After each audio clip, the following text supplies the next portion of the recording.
She came to sign divorce papers. She left with bruises on her wrist and a stranger's voice still ringing in her ears.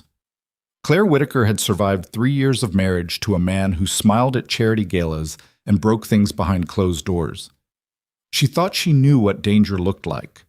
She thought she could handle one last meeting, one last signature, one final ending. She was wrong about all of it. Because the man who saved her that rainy Tuesday morning in a Manhattan cafe wasn't a hero. He was something far more terrifying than the husband she was trying to escape. And somehow, God help her, that made her feel safe for the first time in years. If this story already has you gripping your seat, hit that like button right now and drop your city in the comments below. I want to see exactly how far this story travels. Now, let's get into it. The rain had been falling since before Claire woke up. The kind of heavy, relentless New York rain that turns taxi windows into smeared watercolors and makes every street corner feel like the edge of something unfinished.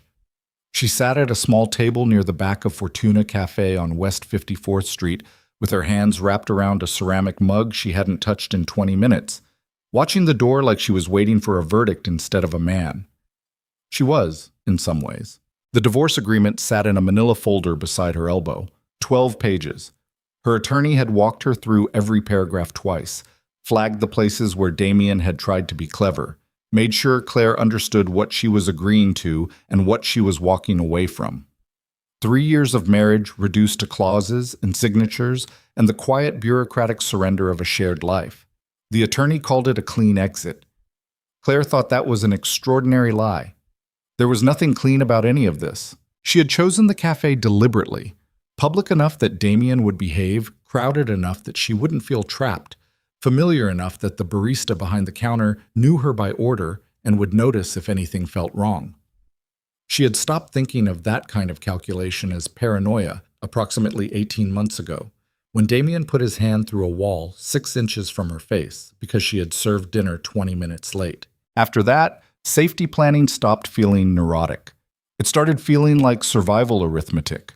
The bell above the cafe door chimed at 11:04 a.m., and Damien Vale walked in. He was objectively handsome, which was something Claire had never stopped resenting. Tall, with dark hair going silver at the temples, wearing a charcoal suit that probably cost more than most people's car payments. He had the kind of face that photographed beautifully, sculpted, symmetrical, constructed for trust. Claire had watched him work that face at fundraisers and investor dinners for 3 years. She knew exactly how hollow it was. He saw her immediately. His eyes moved across the cafe in the practiced way of a man accustomed to scanning rooms for advantage. And when they landed on her, his expression shifted into something that looked almost like warmth. That was the thing about Damien that had taken her longest to understand. The warmth was real. It was just conditional. It existed only as long as she was exactly what he needed her to be. He pulled out the chair across from her without being invited and sat down with the unhurried ease of a man who had never once in his adult life felt unwelcome anywhere. "You look tired," he said. "I'm fine." She pushed the folder toward him. "Your attorney has already reviewed everything. The terms are what we agreed on." He didn't touch the folder. He picked up her untouched coffee instead, looked at it, set it back down. A small, deliberate demonstration. I can touch your things without asking, and there is nothing you will do about it. She recognized the behavior. She had a catalog of it. "I thought we could talk first," he said. "There's nothing to talk about. We talk through our attorneys now. Claire." He said her name the way he always had, with that particular softness that had once made her feel chosen and now made her stomach clench. "We were married for 3 years. We shared a home. I think we can manage one conversation without treating each other like strangers." "I'd prefer strangers," she said. "Strangers don't have a history." Something moved behind his eyes. It was brief, barely visible. A flicker of the thing underneath the charming surface. The actual Damien Vale who lived beneath the suits and the sculpted jawline and the careful social performance. She had learned to watch for it the way you watch for weather changes in the mountains. Fast pressure drops. Certain kinds of quiet. "You've been spending time with your friend Marta," he said pleasantly, "on the Upper West Side. That little apartment building on 86th, 3rd floor. Claire went very still. "I'm just saying, Damien continued, his voice staying warm, staying conversational, that I hope you're being careful. The city can be dangerous for women who don't have adequate support structures. There it was, wrapped in courtesy, delivered with a smile, but unmistakably what it was, a threat. The most Damien kind of threat, one that allowed him to claim innocence if challenged while landing with perfect calculated precision. Claire made herself hold his gaze. She had spent 3 years learning how not to flinch visibly, how to keep her breathing even, how to offer him nothing that looked like fear because fear fed something in him that she had never wanted to feed. Sign the papers, Damien. In time, he leaned back in his chair. I've been thinking about the asset division. I feel like my attorney may have been too generous with the settlement terms. Those terms have been agreed to. They're final. Nothing is final until signatures are on paper. His jaw moved fractionally. And I've been doing some research on your little restoration projects. The Callaway contract. The Mercier apartment. I wonder what those clients would think if they heard some things about your professional conduct. Your personal conduct. The cafe noise continued around them. Espresso machines hissing, conversations overlapping, someone near the window laughing at something on their phone. The ordinary human texture of a Tuesday morning in Manhattan, completely indifferent to the small, precise violence happening at the corner table. You don't have anything, Claire said. Her voice stayed level. She was proud of that. I have photographs, he said simply. I have a very motivated private investigator, a great deal of patience, and the phone number of Marcus Calloway's very traditional, very easily scandalized wife. He smiled. I'm not trying to be unpleasant, Claire. I'm just suggesting that we revisit the settlement terms before either of us does something we regret. Her hands, under the table, had gone cold. Her heart was hitting the inside of her chest with the kind of rhythm that meant her body understood the danger even when her brain was still trying to stay rational. She had prepared for this. Her attorney had warned her it might happen, told her to stay calm, told her to say nothing and let the legal process handle it. She had rehearsed exactly what she would do if he tried to renegotiate through intimidation. What she had not prepared for was the Italian. Damien leaned forward, dropping his voice, and switched languages mid-sentence without warning. It happened fast. A single fluid shift from English into rapid, low Italian, the words coming in a tight, quiet torrent directly at her. She understood fragments. Her Italian was conversational at best, learned during a study abroad semester a decade ago, and whatever he was saying was moving too fast and too quietly for her to catch completely. But she caught enough. Car. Brake lines. Marta. A phrase that sounded like it described something happening to a person. Not quickly. Claire felt the color leave her face. She understood now that the conversation was not about renegotiating settlement terms. The settlement terms were a pretense, a surface argument constructed to justify the meeting, to get her sitting across from him in public while he delivered a message he could later deny having sent. He had done this kind of thing before. He had a gift for creating situations where the abuse was completely real and completely deniable simultaneously. He was still talking, his Italian low and rapid and precise, and she was trying to catch more of it, but it was moving too fast, and his eyes were calm, almost pleasant, and she couldn't stand up because her legs felt hollow, and she couldn't make a scene because his lawyers would weaponize it, and she couldn't. Stai minacciando di sabotare il freno della sua macchina. The voice came from her left. Not loud, not theatrical, just present, arriving with the kind of quiet that cuts through noise precisely because it contains so much controlled force. Claire turned her head. A man was standing 4 feet away from their table. He had come from one of the corner booths, the ones positioned slightly behind a structural pillar that created a natural blind spot from the cafe entrance. He was tall, not dramatically so, but tall in a way that felt architectural, like he occupied space with deliberate intention. Dark hair, dark suit, no tie. Somewhere in his mid to late 30s, with the kind of face that had been through weather. Not classically handsome the way Damien was handsome. This was something more asymmetrical, more lived in, harder around the edges. His eyes were on Damien, not on Claire. On Damien, with the steady, unhurried attention of something that has all the time in the world. He's threatening to sabotage your brake lines, the man continued, in English now, his voice carrying just far enough for the 2 occupied tables nearest them to hear clearly. He's also mentioned the woman on 86th Street. He knows her floor, her schedule, what time she leaves for work. He's describing something he plans to do to her if you don't agree to his terms. A brief pause. His Italian is excellent, by the way. His vocabulary for violence is especially precise. The cafe had gone quiet. Not completely. The espresso machines kept running. The ambient sound of the street continued through the windows. But the tables within radius of their corner had stilled, the way a forest goes quiet when something in it changes. Damien Vale was staring at the stranger with an expression Claire had never seen on his face before. She had seen him angry. She had seen him contemptuous, manipulative, performatively charming. She had seen him cruel in the specific, focused way of someone who had practiced cruelty until it became elegant. She had never seen him look small before. He looked small now. "I don't know who you are," Damien said. His voice had changed. The warmth was completely gone, replaced by something careful, something calculating, the sound of a man rapidly running probabilities. "No," the stranger agreed. "You don't." That was all. Just those two words, delivered with absolute stillness, and Damien Vale, who had put his hand through walls and terrorized a woman for 3 years and walked into restaurants like he owned them, said nothing else.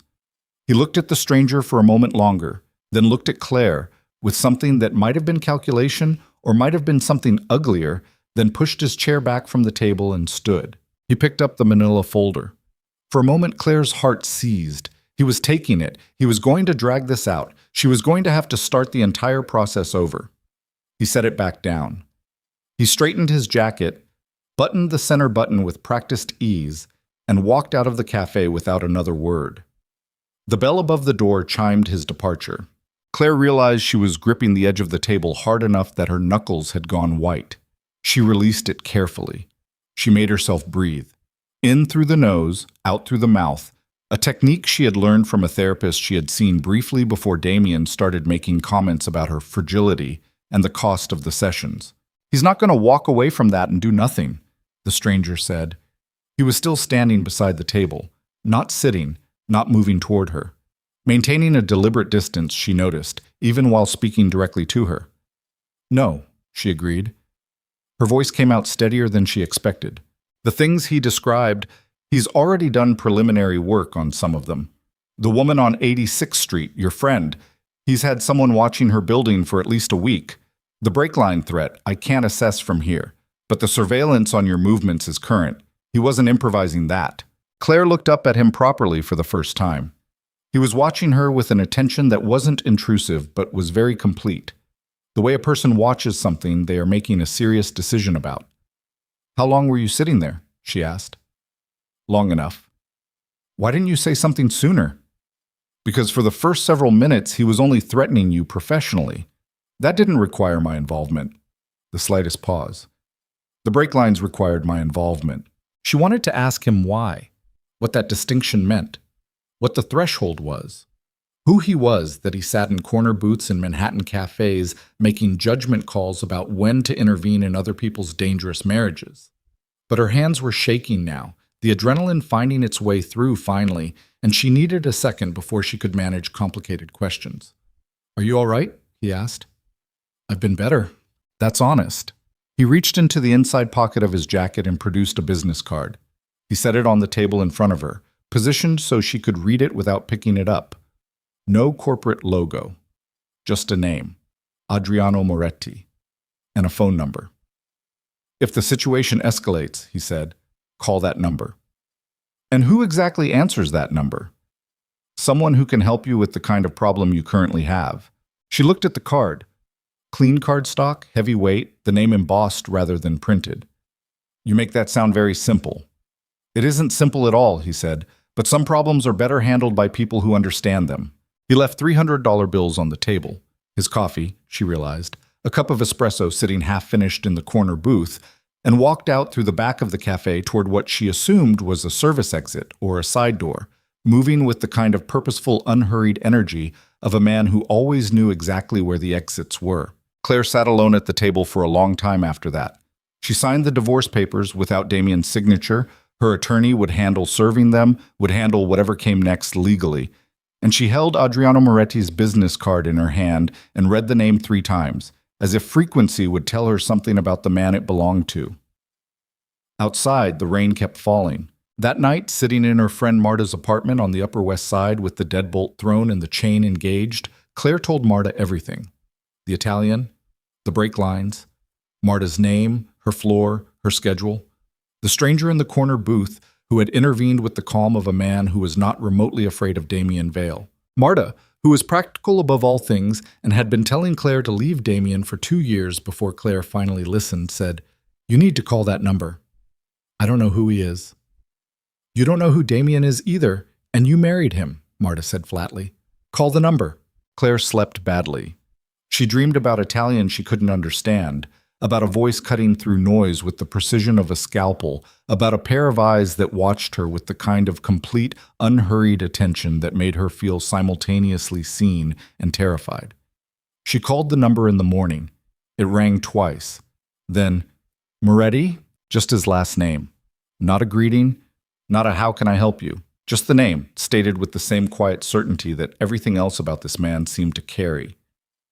"This is Claire Whitaker," she said, "from the café yesterday." A brief pause. "I know who you are." Something about that should have alarmed her. Probably it should have alarmed her very much. "I want to know what you meant when you said you could help with my kind of problem." "I meant exactly that." "That's not an explanation." "No," he agreed. "An explanation requires a conversation. Are you available this afternoon?" She came to his townhouse on East 67th Street at 2 o'clock, which was earlier than he had suggested and 15 minutes before the time she had confirmed, because she had learned a long time ago that arriving early to unfamiliar places told you things about them that arriving on time never did. She stood on the sidewalk for a moment and looked at the building. It was remarkable. Or rather, it had been remarkable once, and was currently remarkable in the way that ruins are remarkable, through the visible evidence of what they once were. An 8-story limestone townhouse, probably built in the 1880s, with the kind of elaborate facade detailing that required master craftsmen and enough money not to care what anything cost. Arched windows, intricate cornices, a pair of stone urns flanking the entrance stairs that had probably once held elaborate plantings, and now held nothing but weather damage and ivy gone leggy and unmanaged. The building was clearly occupied. The front door looked recently maintained, the windows were intact, there were lights visible on the upper floors, but everything about it communicated a kind of accelerating neglect, like a very expensive thing that had been allowed gradually and then all at once to start coming apart. She rang the bell at 1:47 p.m. The door was opened not by Adriano Moretti, but by a woman in her 60s with silver-streaked hair pinned back severely and the expression of someone who had long since exhausted her tolerance for nonsense. She looked at Claire with the efficient assessment of a person who had been evaluating people at this door for years. "Ms. Whitaker," the woman said. It was not a question. "Yes. Mr. Moretti is expecting you. This way." The interior stopped her at the threshold. She was a restoration architect. She had spent 15 years rebuilding things that had been allowed to deteriorate, finding the integrity beneath the damage, coaxing the original design back into visibility. She had walked into hundreds of distressed buildings. She had learned to see through the surface damage to the bones underneath, to read the language of neglected architecture the way some people read weather. This building spoke to her immediately and urgently. The entrance hall was extraordinary, or had been. Marble floors in a geometric pattern, black and white, cracked in places but still present, still telling the story of the craftsman who had laid them. A central staircase of carved mahogany, the banister interrupted in 2 places where sections had been removed or had broken away, but the remaining sections still showing the extraordinary delicacy of the original carving. Plaster medallions on the ceiling, intact in some places, missing entire sections in others. Dusty chandeliers wrapped in plastic sheeting. The damage was real and significant, but beneath it, the bones were magnificent. Claire was so busy reading the architecture that she almost walked into Adriano Moretti, who was standing in the doorway of what appeared to be a library off the main hall, watching her take inventory of his ceilings with an expression she couldn't immediately categorize. "You're early," he said. "I'm always early." She pulled her attention from the plaster medallions with visible effort. "Your building is extraordinary. It's a disaster. Those aren't mutually exclusive." She looked back up at the ceiling. "Is that original plasterwork, the medallions?" "Some of it. A previous owner did restorations in the 60s that I'm told were well-intentioned and terrible. Can I? She caught herself. She was here for a specific reason, involving a dangerous ex-husband and the need for help she didn't fully understand yet, and she was standing in a stranger's entrance hall asking to examine his plaster. Sorry, force of habit. Don't apologize. He stepped back from the doorway. Come in. The library was a room in the middle of becoming something else. Stacks of architectural drawings on the desk, paint samples taped to one wall in an organized grid, a folding table covered in contractor bids and material specifications. It was a working room, not a showroom, and it smelled like old paper and sawdust and the particular dusty, sweet smell of a building that had been holding its breath for a long time. Adriano Moretti in daylight looked different from Adriano Moretti in a rainy café. The café lighting had smoothed him out somewhat. Here, in the clear afternoon light coming through the tall, grimy windows, she could see the lines around his eyes, the specific kind of tension that lived in his jaw, the faint evidence of a scar along his left temple that disappeared into his hairline. He was lean in the way that looked like it had been earned, not maintained. He was not, she thought, a comfortable-looking person. But then comfortable-looking people had never actually made her feel safe. Sit down, he said, gesturing toward two leather chairs positioned near the fireplace, which was functional, she noticed, with wood stacked beside it and ash in the grate from recent use. I'll tell you what I can tell you. Then you can ask me what you want to ask me. She sat. He sat across from her, ankle crossed over knee, the kind of composed posture that wasn't practiced so much as structural. It seemed to just be how he occupied space. Your husband, ex-husband, she said, a fractional pause. Your ex-husband has a private investigation firm on retainer. The firm has been conducting surveillance on your movements for approximately 3 months. I became aware of this 6 weeks ago. Claire felt the familiar cold drop in her stomach. How did you become aware of it? Because the firm he's using occasionally operates in areas that overlap with my interests, and I make it my business to know what they're working on. He said it with the same tone someone might use to describe a mundane professional overlap, like knowing the projects of a firm in a shared office building. She heard what wasn't being said. She filed it without comment for now. What have they been telling him? Your schedule? Your regular locations? The address on 86th Street? The names of your current clients? The address of your office? A pause. Whether you're seeing anyone? The last item landed with a particular weight. He doesn't have any right to that information. No, he doesn't. Moretti's voice was unchanged, but something moved behind his eyes briefly. That isn't stopping him from collecting it. What do you want from me? She asked directly. Because you didn't come to that cafe by accident, and you didn't give me your card because you feel a general obligation to help strangers in distress. And you're not telling me this because it's free. So what is this? He looked at her for a moment. It was the same way he had looked at her in the cafe, complete, unhurried, not invasive, but very thorough. The building needs a restoration architect, he said. It's been needing one for several years. I've met with 11 firms and rejected all of them for various reasons. Your firm has been on a list I've maintained for some time. You're offering me a job. I'm offering you a significant contract. The building is 8 stories, 18 rooms, plus service areas and rooftop terrace. The scope is extensive. The timeline is open. He paused. The compensation would reflect the scope. And the other part? There's no other part. It's a straightforward business arrangement. She stared at him. You just told me my ex-husband has a surveillance team tracking my movements and has threatened to sabotage my car and harm my friend. And your offer is that I come work in your building. Yes. You don't think those things are related? I think the contract stands on its own merits, he said. I also think that working from a base location that has its own security infrastructure, with drivers who can manage your transportation, would address some practical concerns about your current situation.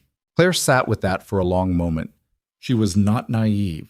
She had not been naive for a very long time, and whatever naivety she had once possessed had been efficiently removed by 3 years of marriage to Damien Vale. She understood that she was sitting in a room with a man who had appeared at a precise moment in a public space, who knew things about her private investigator situation that required his own intelligence gathering to know, who was now offering her a contract and, incidentally, security arrangements in the same breath. She understood that the word organized probably appeared somewhere in the description of the enterprise that had made Adriano Moretti's money. She also understood that Damien Vale had described cutting her brake lines in a language he didn't know she could partially understand, and that the police had told her, 18 months ago, when she had first tried to report his behavior, that there wasn't enough there to act on. "I'd need to see the full scope of the building," she said finally. "I don't sign contracts without a proper assessment. I'll want access to every floor, all original documentation if it exists. The contractor bids you already have so I can evaluate what's been proposed." "Of course. And I have conditions about how the work is managed. I run my own site. I make the design decisions. I don't work for clients who micromanage." "Understood. I also need to think about this for 24 hours. He nodded once, as if this was exactly the response he had expected. 24 hours. She stood. He stood with her. Old-fashioned, not performative, just a reflex of some kind. She picked up her bag and walked toward the library door, then stopped. "In the café," she said, without turning around. "You said you'd been sitting there long enough. Long enough to do what exactly? Long enough to decide whether you were going to intervene?" A pause. "Long enough to understand the situation. And if you had decided not to intervene, what would have happened?" "I don't know," he said, which was the most honest answer he had given her so far. "I made the decision I made." She left without asking him why. She spent 24 hours thinking about it, which mostly meant pacing Marta's apartment, calling her attorney to describe the meeting without exactly explaining who Adriano Moretti was, and standing at the window watching the street below in the way she had learned to watch streets, noting who was parked where, what moved, what stayed still. She noticed the black SUV that had been across the street when she arrived at Marta's building was gone by evening. She also noticed that the person she had vaguely registered near the corner coffee cart, nondescript, slightly too still, was gone the same time. Damien's surveillance. She was almost certain of it now. The next morning, she called the number again. "I'll take the contract," she said. "I'll come by Thursday to start the assessment." There was a pause on the line that lasted approximately 2 seconds and might have meant nothing. "Thursday?" he said. "Good." She arrived Thursday with her measuring equipment, her camera, her notebook, and her laptop loaded with every architectural database and reference resource she regularly used.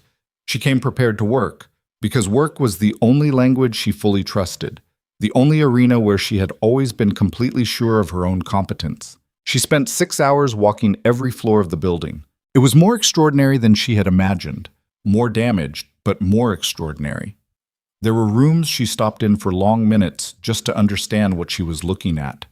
An upstairs sitting room where the original silk wall coverings were still present, faded nearly to nothing but present, the pattern still visible under raking light. A master bath with intact original tile work, hexagonal Carrara marble, improbable survivor of a century of weather and neglect. A rooftop terrace with views of the Manhattan skyline in every direction. The ironwork railing eaten with rust, but the layout intact. The bones of something that had once been someone's idea of paradise, still readable beneath the weather damage. She found Adriano Moretti on the top floor late in the afternoon, standing in a room that had been stripped to the studs, looking out a window at the skyline turning orange with the falling sun. He had his jacket off, his sleeves rolled to the elbow, which was the first time she had seen him without the full armor of the suit. She noticed the scar on his left forearm that matched the one on his temple, parallel lines that spoke of something specific and deliberate. He heard her come in and turned. "Well," he said. "It's going to take 2 years minimum," she said. "If you want it done right." "I want it done right. The budget conversations will be uncomfortable. Money isn't the obstacle." She looked at him across the bare, stripped room with the skyline going gold behind him, and the smell of old wood and plaster dust in the air, and something that had been tight in her chest for 3 years, maybe longer, maybe since before Damien, maybe since she had first learned that safety was something you had to construct and maintain and could lose without warning. Something in that tight place shifted very slightly. "Then we have a deal," she said. She drove herself home that night. Halfway down the FDR, she noticed the black SUV that had been behind her for 7 blocks. She noted the plate. She called the number from memory. "There's a car following me," she said. Black SUV, partial plate Lima Kilo 4. I see it, he said immediately. The cold surprise of that, I see it, present tense, immediate, landed in her stomach before she could process it. Are you? She checked her mirror again, saw nothing that looked like protection, saw only the ordinary chaos of Manhattan traffic. Where are you? Pull into the parking structure on 44th, level 3. Stay in your car.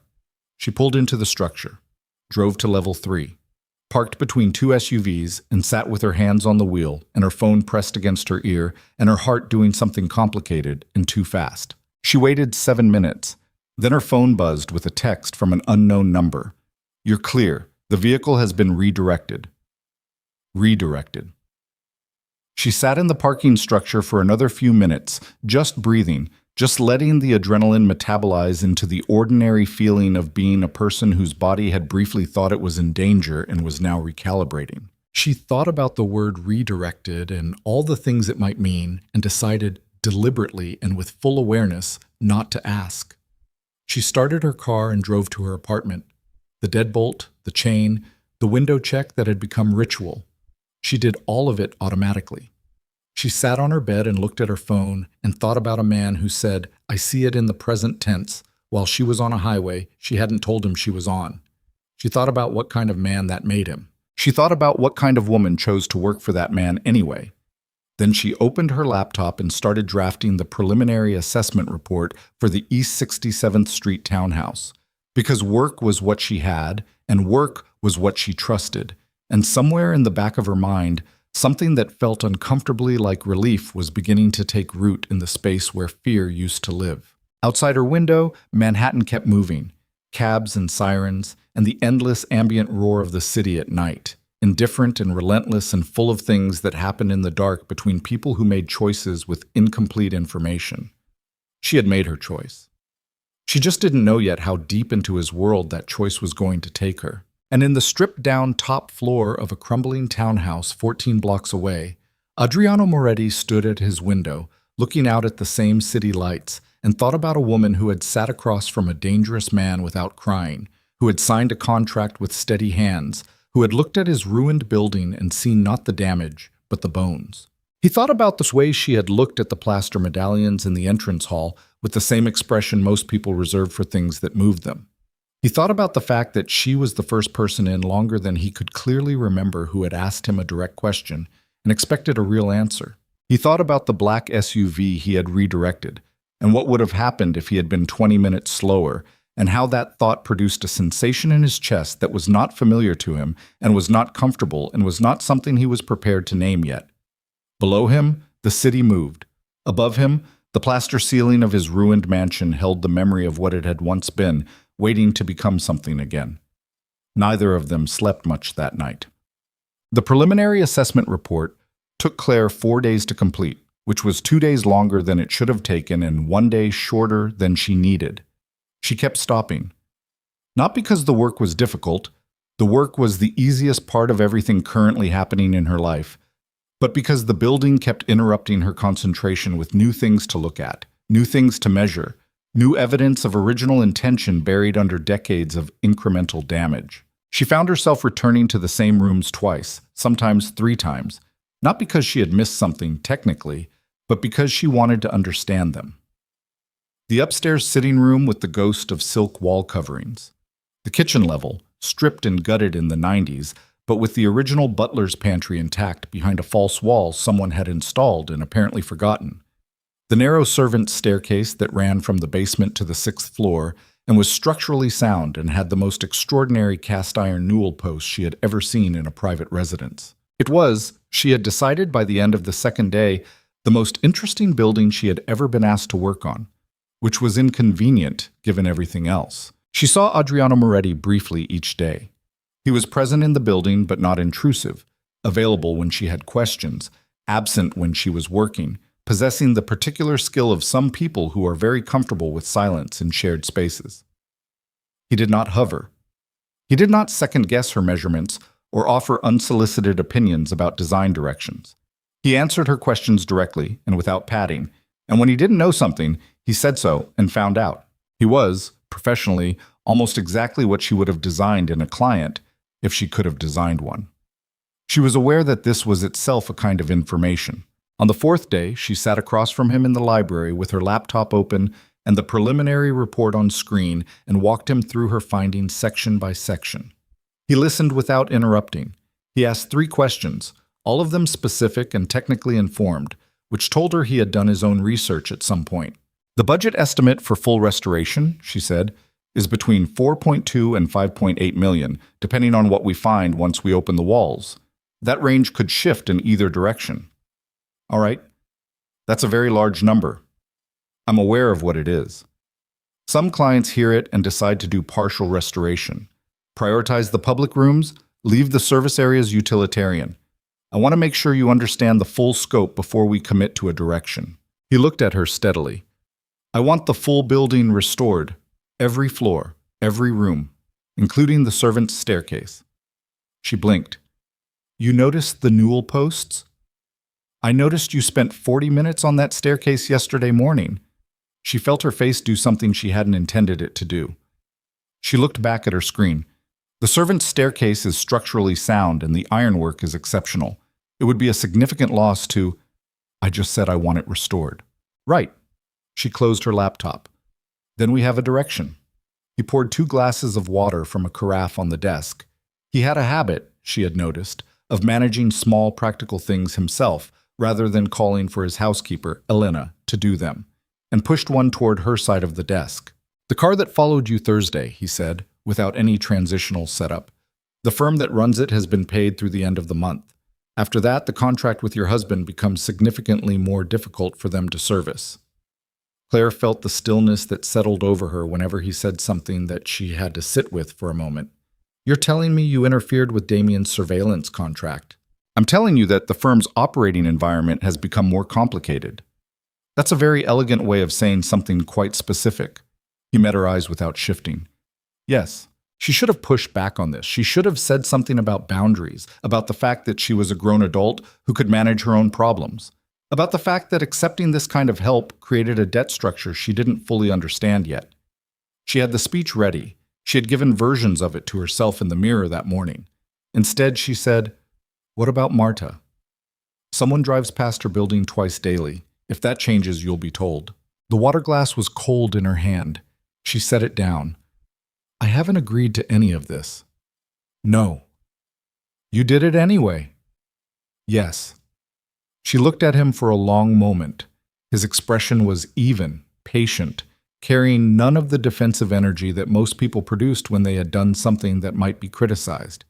He looked like a man who had made a considered decision and was prepared to explain it once if asked, but would not apologize for it. Why? She asked. He was quiet for a moment. Not the quiet of someone choosing a lie. She had been married to a man who chose lies, and she knew what that silence sounded like. This was the quiet of someone deciding how honest to be. Because the situation required it, he said, and because I was in a position to address it. That's not a complete answer. No, he agreed. It isn't. She waited. He didn't offer more. She decided for now to leave the incomplete answer where it was. She moved into the townhouse 11 days later. It was not her idea, initially. Adriano raised it as a practical suggestion.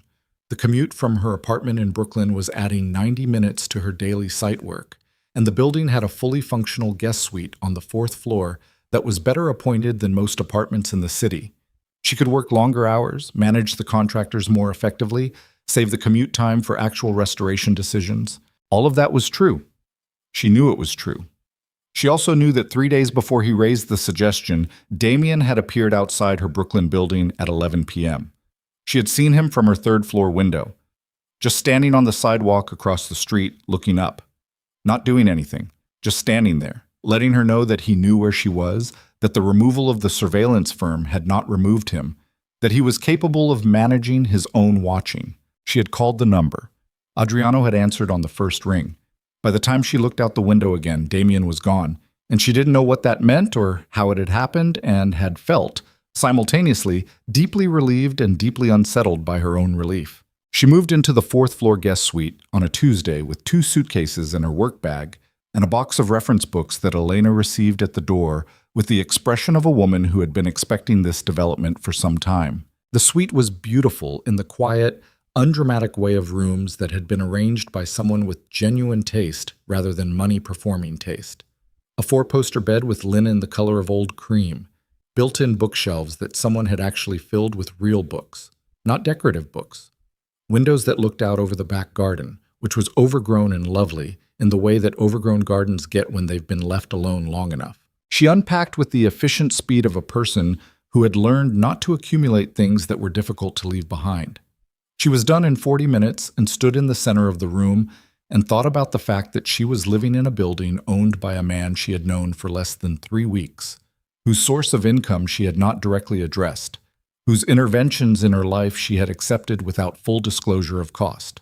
She thought about what her therapist, the one she had seen briefly before Damien started making it difficult, would have said about the decision-making process that had led her here. She thought about Damien on the sidewalk at 11 p.m., looking up at her windows. She went to work. The first week in the building established patterns quickly. Claire started work at 7 and rarely stopped before 8 in the evening. Contractors arrived at 8 and departed at 5. The hours between 5 and 8 were her favorite, when the building belonged to its own sounds, settling wood, the particular silence of old masonry at rest, and she could walk the floors and think without managing anyone. Adriano was present in the building most mornings and some evenings. He worked in the library.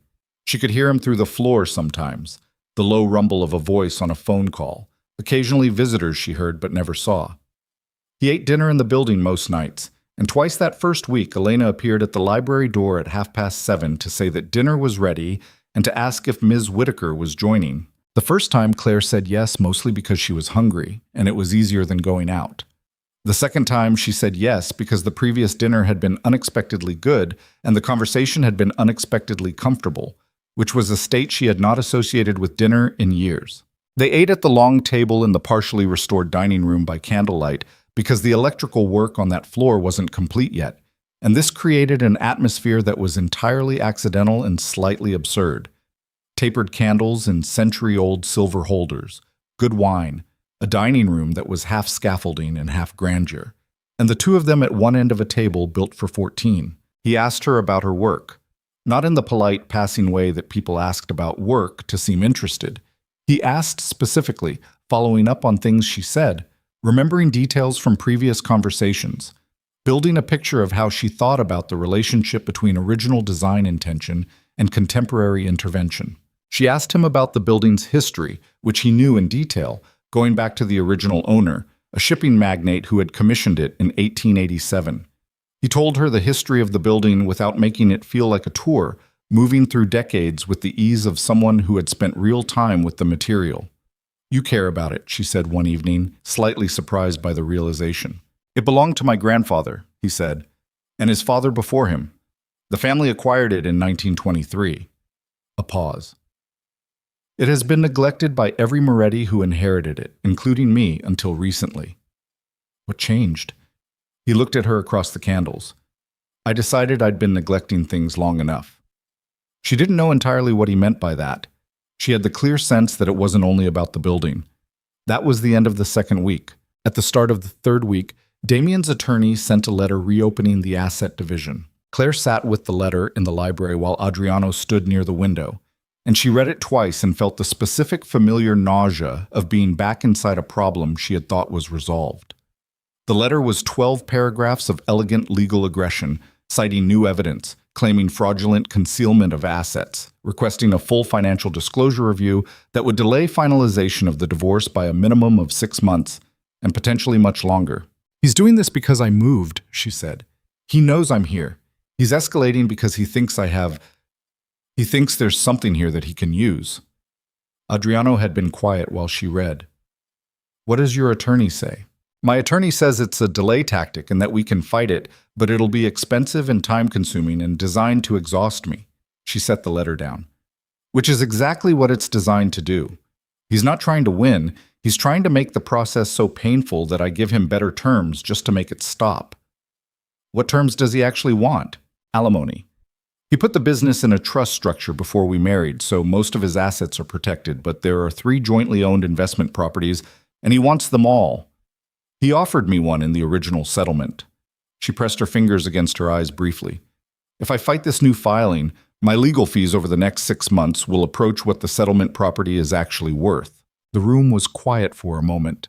Outside the window, a late September rain was starting, lighter than the rain from that first cafe morning, but the same gray quality of light. There are ways to address this, Adriano said. Something in his tone made her look at him directly. I know there are. I don't want to know what they are. Claire, I'm serious. She picked up the letter again, not to read it, but to have something in her hands. I know what you do. I haven't asked you to confirm it because I've preferred not to have it confirmed, but I understand enough to know that there are ways you could make this situation resolve very quickly, and I'm asking you not to. She made herself look at him steadily. This is my problem. I need to be able to solve it in a way that I can live with afterward. His jaw moved. She had learned, over 3 weeks of proximity, that this particular movement, slight, almost undetectable, was what passed for strong emotion in his face. He's not going to stop. I know. The letter is the formal version of what he's doing. The informal version is that he's been making calls. To your clients, to Calloway's office. His voice was flat, stating facts. He's describing you as unstable, as having abandoned a legitimate marriage for an association with a known criminal enterprise. The air in the room changed temperature somehow. Claire felt it in her skin. He's suggesting that your current residence raises questions about your judgment and your professional integrity. A pause. He used the phrase compromised contractor in a conversation with Calloway's assistant 3 days ago. She stood up. She did it without deciding to. Her body made the decision before her brain caught up, needing to be vertical, needing the physics of standing in order to manage what was happening in her chest. You've been monitoring his communications, she said. Yes? For how long? Since the cafe. She turned toward the window so she wasn't looking at him directly because she needed a second to decide what she felt about this before she had the conversation. Outside, the rain was picking up, tapping against the old glass with its uneven sound. She felt grateful, which was not what she wanted to feel. She also felt invaded, which was legitimate and real.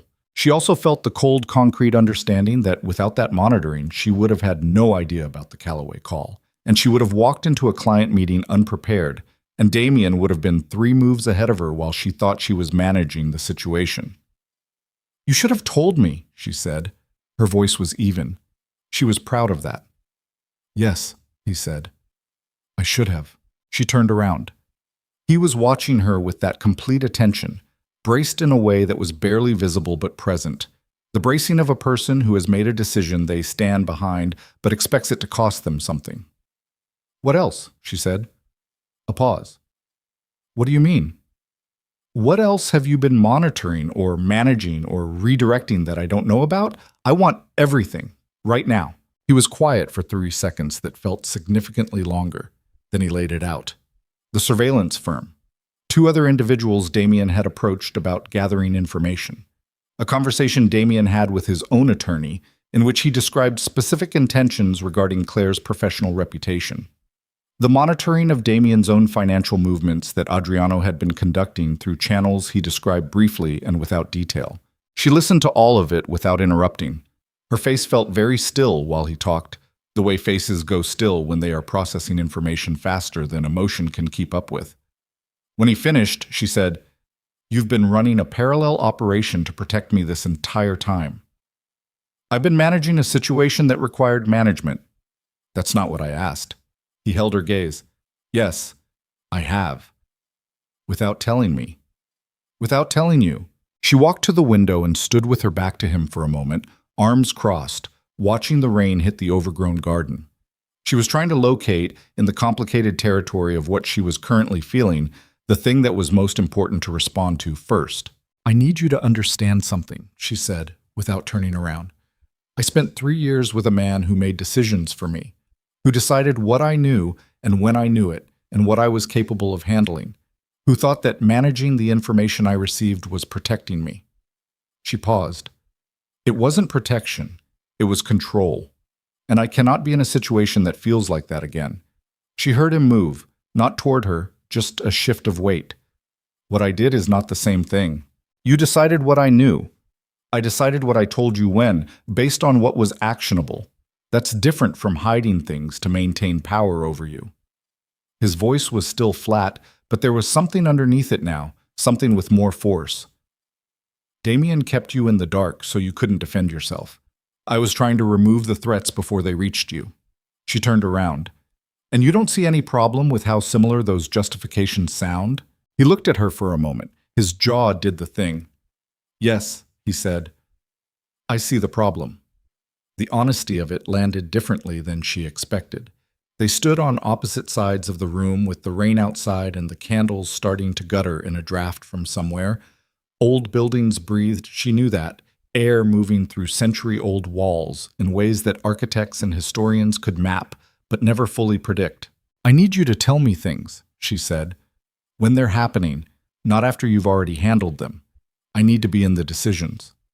All right. I mean it. I understand what you mean. She studied him. He was not a man who made promises easily. She had learned that about him in 3 weeks of proximity, that his statements tended to be measured, that he said less than he meant and meant exactly what he said, which meant that all right from him was not a dismissal or a placation. She let out a breath. The Calloway situation. I need to handle that myself. I need to call Marcus directly before Damien's version of events becomes the dominant narrative. Agreed. And I need my attorney to respond to the letter immediately, aggressively. I'm not going to let him drag this out. She picked up the letter from the desk. If it costs me more than the settlement property is worth to fight it, then I'll let the property go and take the financial hit, but I will not give him the settlement he wants. I won't. That's the right call, Adriano said. She looked at him. You've been carrying the situation for weeks, she said, and it wasn't quite a question.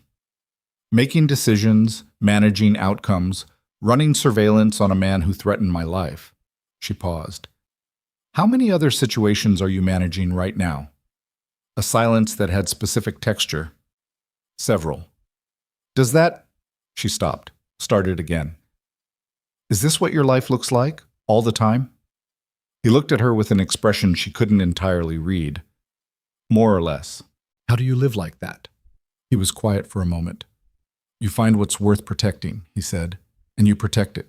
She understood at that moment several things simultaneously, that she was one of the things he had decided was worth protecting, that this decision on his part was not simple or casual or without cost to him, that the man standing across from her in a half-restored dining room in the rain had not arrived at the decision to involve himself in her life by accident or even primarily by business logic, and that the thing she was feeling right now, standing in his building, in the middle of his protection, on the far side of a fight that wasn't over, was not gratitude and not obligation and not the complicated debt feeling she had worried about in the beginning. She was aware, with the quiet alarm of a person discovering something they hadn't intended to discover, that she was beginning to trust him, not the way she had trusted Damien once, which had been hope mistaken for evidence. This was different. This was something built from watching a person make decisions under pressure and seeing the shape of their values and how they made them. Trust built from observation was the only kind she had any faith in anymore. She was afraid of it anyway. She went upstairs to call Marcus Calloway, and she made the call standing at the window of her fourth-floor suite with the rain coming down harder now and the garden below disappearing into gray. And Marcus was direct and honest with her, told her he'd received a call from a man claiming to represent Damien, told her he had hung up without engaging, told her that her work spoke for itself, and no one in his office was entertaining anonymous character attacks. She thanked him and hung up and stood for a long moment at the window. Then she called her attorney and told her to respond to the letter with everything they had. 2 days later, the response was filed. 2 days after that, Damien Vale showed up at the townhouse. Claire was on the 3rd floor when it happened, deep in a discussion with the lead contractor about the plaster repair specifications for the central hallway, when she heard the raised voices from the entrance hall below. She stopped mid-sentence. The contractor stopped with her, both of them going still, the way people go still when the sound quality of a building changes. She went to the top of the staircase and looked down. Damien was in the entrance hall. He had gotten past the front door somehow. Elena, Claire guessed, or a momentary gap in the building's protocols. And he was standing in the marble entrance hall looking up at the scaffolding and the dusty chandeliers and the contractor's equipment with an expression of contemptuous assessment. And Adriano Moretti was standing 4 feet away from him. Claire had seen Adriano in a number of situations in the weeks since she had known him. She had seen him patient, precise, occasionally tense in the controlled way of someone managing significant competing demands. She had never seen him like this. He was absolutely still, which somehow communicated more threat than any movement would have. His arms were at his sides. His face was completely flat, the way faces go flat when all the surface expressions have been removed to make room for something much more basic. He looked, she thought, from the top of the staircase, exactly like the thing Damien should be afraid of. Damien was talking. She could hear his voice, but not the specific words from this distance. His tone was the one she knew as his negotiating tone. The blend of authority and reasonableness that he used when he wanted to seem like the adult in a room. He was gesturing slightly, looking around the entrance hall, making a point about something. Adriano said nothing. Damien kept talking. His voice shifted register slightly, less negotiating, more pointed. He looked toward the staircase, and Claire pressed herself slightly back from the railing, and she wasn't sure if he saw her or not, but his expression changed, became more fixed on whatever point he was trying to make. Then Adriano spoke. She couldn't hear the words from the 3rd floor, but whatever he said it once, quietly, and Damien Vale stopped talking in the middle of a sentence. A silence stretched in the entrance hall below. Then Damien looked up the staircase directly at Claire, and the look on his face was something she had never seen from him before. Not rage, which she knew, not contempt, which she knew. Something colder and more deliberate. A message delivered without words, a promise of future consequence, patient and specific. Then he looked back at Adriano, and whatever he saw there made him button his jacket the way he had buttoned it in the café, that practiced single-button motion, and he walked out. The front door closed. The entrance hall held its silence for a moment. Then Elena appeared from somewhere and closed the inner vestibule door with her particular quality of disapproval at the state of things, and the contractor on the 3rd floor cleared his throat beside Claire, and the building went back to its ordinary working sounds. Claire's hands were flat against the staircase railing. She made herself release it. She walked downstairs. Adriano was still standing in the entrance hall looking at the front door. He turned when he heard her on the stairs. His face was returning from wherever it had been, the surface expressions reassembling. "What did he say?" she asked. "Nothing you need to hear." "That's not what we agreed," she said, and her voice came out sharper than she intended because her heart was still doing its too fast thing and her hands were still cold. He looked at her for a moment, then, "He came to make sure I understood that anything I've done to complicate his situation will be matched. He wanted me to understand that he is not manageable." "And what did you say to him?" Adriano's expression did something she had never seen it do before. Not quite a smile, some more the ghost of one, without warmth. "I told him he was welcome to try." She stood on the bottom step of the scarred mahogany staircase and looked at the man at the bottom of it and thought about Damien's face looking up at her from the entrance hall, that cold, deliberate look that had promised something specific and patient and bad. "He's not going to stop," she said. She said it the way she had said it before, in the library, but it landed differently now, not as an assessment of a problem, but as the acknowledgement of a truth that had fully arrived. "No," Adriano said, "he's not." The entrance hall smelled like old marble and sawdust and the faint outdoor smell of rain from the opened front door. The chandeliers above them, still wrapped in their plastic sheeting, hung in their dusty suspension. Somewhere above them, the contractor was moving, the sound of his footsteps crossing plaster subfloor. "What happens next?" she asked. Adriano looked at her. In his eyes was something he wasn't saying, something he was making a decision about whether to say, and she could see the decision happening. Could see, for the first time, the full weight of whatever he was carrying that he usually kept entirely contained. "He found something," Adriano said, "about me, about my history." A pause. "He's going to use it." The temperature of the room seemed to drop slightly. "What did he find?"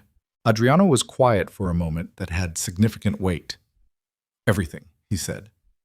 And Claire understood, standing on the bottom step of a ruined, magnificent staircase, in a building that was slowly coming back to life, that whatever came next was going to be worse than anything that had come before, and that she was, despite everything, exactly where she intended to be. She didn't sleep that night, not the restless half-sleep of anxiety, not the exhausted, shallow unconsciousness she had learned to function on during the worst years of her marriage. Full insomnia, lying on her back in the four-poster bed, staring at the ceiling plasterwork she had already cataloged and measured, and could now trace from memory in the dark, her mind running the same loop with the persistence of something that had decided this problem was more important than rest. Everything. He had found everything. She turned that word over and over. It was a specific word. Adriano had chosen it deliberately. He was not a man who reached for imprecision, which meant it was not exaggeration, not anxiety producing a worst-case estimate. It was a statement of actual fact.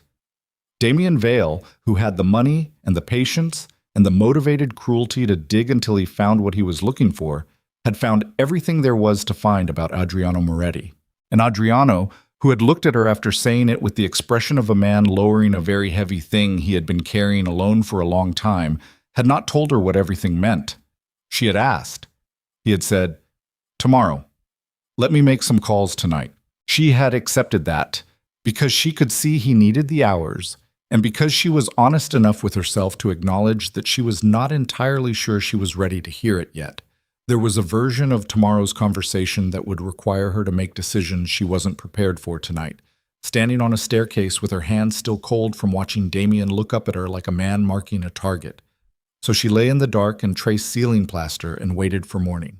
He was already in the library when she came downstairs at 6:45. The room smelled like coffee and the particular staleness of a space where someone has been working through the night. A quality of used air, papers rearranged, the faint acidity of concentration. He was at the desk with his jacket off and his sleeves rolled, which she had come to understand as his working state, and there were 3 stacks of documents in front of him that had not been there yesterday. He looked up when she came in.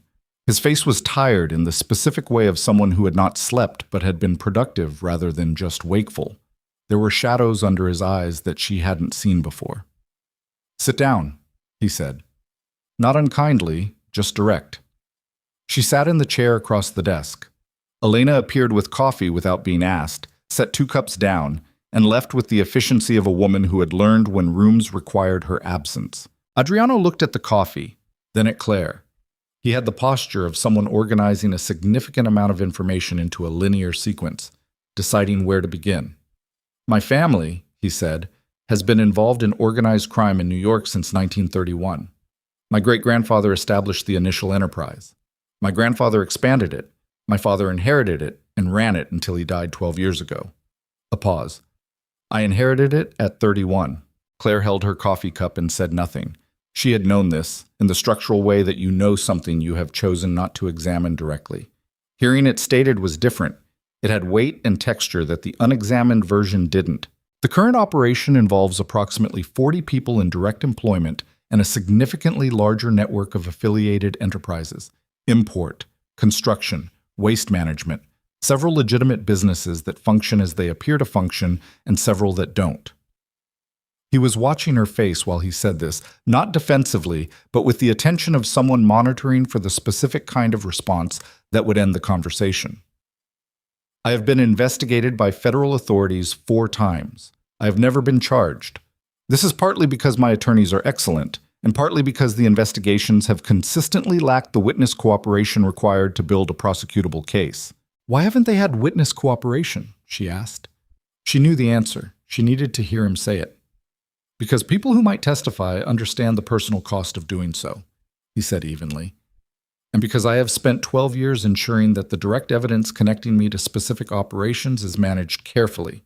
She set down her coffee cup. "When you say managed, I mean that I am not stupid, and I am not careless." He held her gaze. "I have not personally committed the acts of violence that the people who work for me have committed. I have given orders that resulted in those acts. That distinction matters legally. It does not particularly matter morally." The last sentence arrived with a flatness that told her he had thought about this, repeatedly and seriously, without the comfort of self-justification. "What did Damien find?" she asked. Adriano turned one of the document stacks toward her. A federal investigation that was closed 18 months ago. It concerned a specific contracting arrangement in the construction sector, bid manipulation, payments to union officials, 2 instances of property destruction that discouraged competing bids. He paused. One of those instances resulted in a fire. The building was unoccupied. No one was hurt. The investigation closed when the key witness withdrew cooperation. She looked at the documents without touching them. And Damien has this. He has a copy of the investigative file. I don't yet know how he obtained it. That's under review. The file contains enough to make my life extremely complicated if it reaches the right people. He paused. Or the wrong people. He's going to use it to threaten you into withdrawing your... She stopped. He wants you to stop protecting me. He wants more than that. Adriano's voice was unchanged, but his jaw had the tightness she recognized. He's proposing a specific arrangement. He withdraws the divorce complications, stops the surveillance, and the file remains private. In exchange, I remove my involvement from the situation entirely and confirm, through my attorney, that I have no ongoing relationship with you. Claire heard the words and understood them and sat with them for a moment. He wants you to tell him there's nothing between us, she said. He wants me to confirm that you are not under my protection. The word protection landed with all its complicated freight, which would leave you in the position you were in before the café. Without the surveillance complications, yes, he's offering to remove those, but also without any structural barrier to his other plans. The brake lines, she said, among other things. She stood up. She needed to move, the same reflex as the library 2 days ago. Her body deciding that standing was more compatible with processing this than sitting was. She walked to the window. The garden was gray in the early morning light, the overgrown roses holding the last of their October color, the ironwork of the perimeter fence going dark with morning damp. He'll hurt you, she said to the window, if you don't take the deal. He'll send the file wherever it does the most damage. Yes. And if you do take the deal, then you're alone with a man who has already demonstrated what he does to you when no one is watching. She turned around. This is not a real choice. No, he agreed. It isn't. She looked at him across the room. He was watching her with that complete attention, and she could see beneath the controlled surface the weight of what he was carrying. Not fear. She didn't think he experienced fear in the ordinary register, but something that functioned like it. Something that cared about outcome. Something that was not, she understood now with sudden clarity, primarily about self-preservation. You're not afraid of the file, she said slowly. He was quiet. You could manage the file. It's 12 years of careful management. You said so yourself. You have attorneys, and you have resources, and you have the kind of relationships that make investigations fail. The file is a problem, but it's not a fatal problem. She paused. You're afraid of what happens to me if you take the deal. Yes, he said. The word fell into the room and occupied it. She sat back down. She pressed her fingertips to her temples and thought, hard and fast, the way she thought when she was on a job site and something structural had failed and she needed to find the solution before the problem became irreversible. She thought about Damien's face in the entrance hall. She thought about everything. She thought about 12 years of careful management and 40 people in direct employment and a closed federal investigation, and a man who had sat in a corner booth in a cafe and decided that brake lines were the threshold. Tell me about the fire, she said. Adriano's expression shifted almost imperceptibly. You don't need... Tell me about the fire. A pause. Then, a competing contractor was underbidding a project that had been committed to one of my affiliated companies. The project was significant. The competing contractor received warnings that were not taken seriously. He stopped. A supply warehouse owned by the competing contractor experienced a fire. It was ruled arson. The investigation identified a connection to my organization. The contractor withdrew from competition, and the contract was awarded as intended. She listened to every word. She did not let her face do anything she hadn't decided it would do. Was anyone in the warehouse? She said. No. You made sure of that. He looked at her steadily. Yes. She thought about that for a moment. The distinction he had drawn. The distinction that mattered legally and didn't particularly matter morally. The moral weight of giving an order versus executing one. The moral weight of ensuring a building was empty versus burning it regardless. She was not going to pretend these were clean distinctions. She was also not going to pretend that Damien Vale, who had described cutting her brake lines in a language he thought she couldn't understand, occupied simpler moral territory. "What does Damien want from me?" she asked. "Specifically, the 3 properties and a statement from you for the divorce record, confirming irreconcilable differences without fault attribution. He wants to walk away clean. No record of abuse, no financial penalty, everything split on his terms." "And then what? He just lets me go? After all of this?" Adriano's expression told her what he thought of that scenario. "He won't," she said, "even if I give him everything he wants. He won't just let me go." "No," Adriano said, "I don't believe he will." She thought about what that meant. She thought about it fully and without flinching, the way she had learned to think about difficult structural realities, not around them, not past them, directly at them.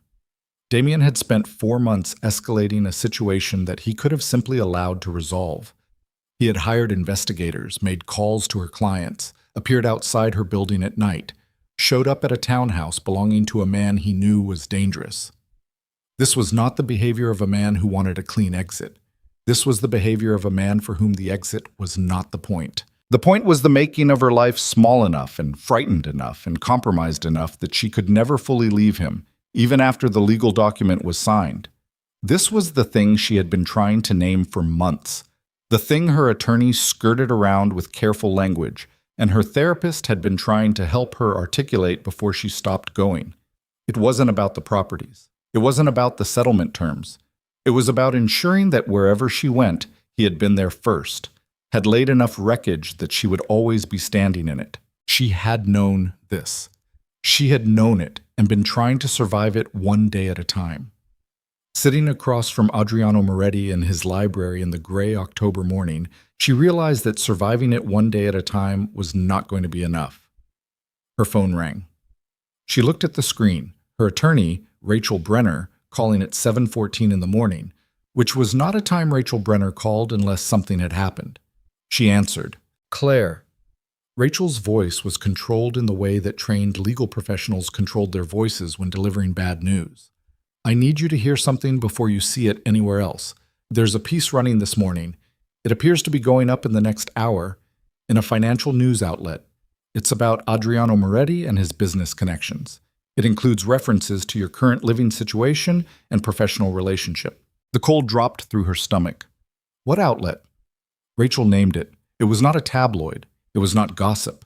It was a financial and business publication with genuine readership and legitimate credibility, the kind of outlet that Damien's World, the fundraising galas, the investor dinners, the social infrastructure of New York wealth, actually read and referenced. "Who gave them the story?" Claire said, though she already knew. "The sourcing is anonymous. The information is specific enough that it had to come from someone with direct access to investigative records."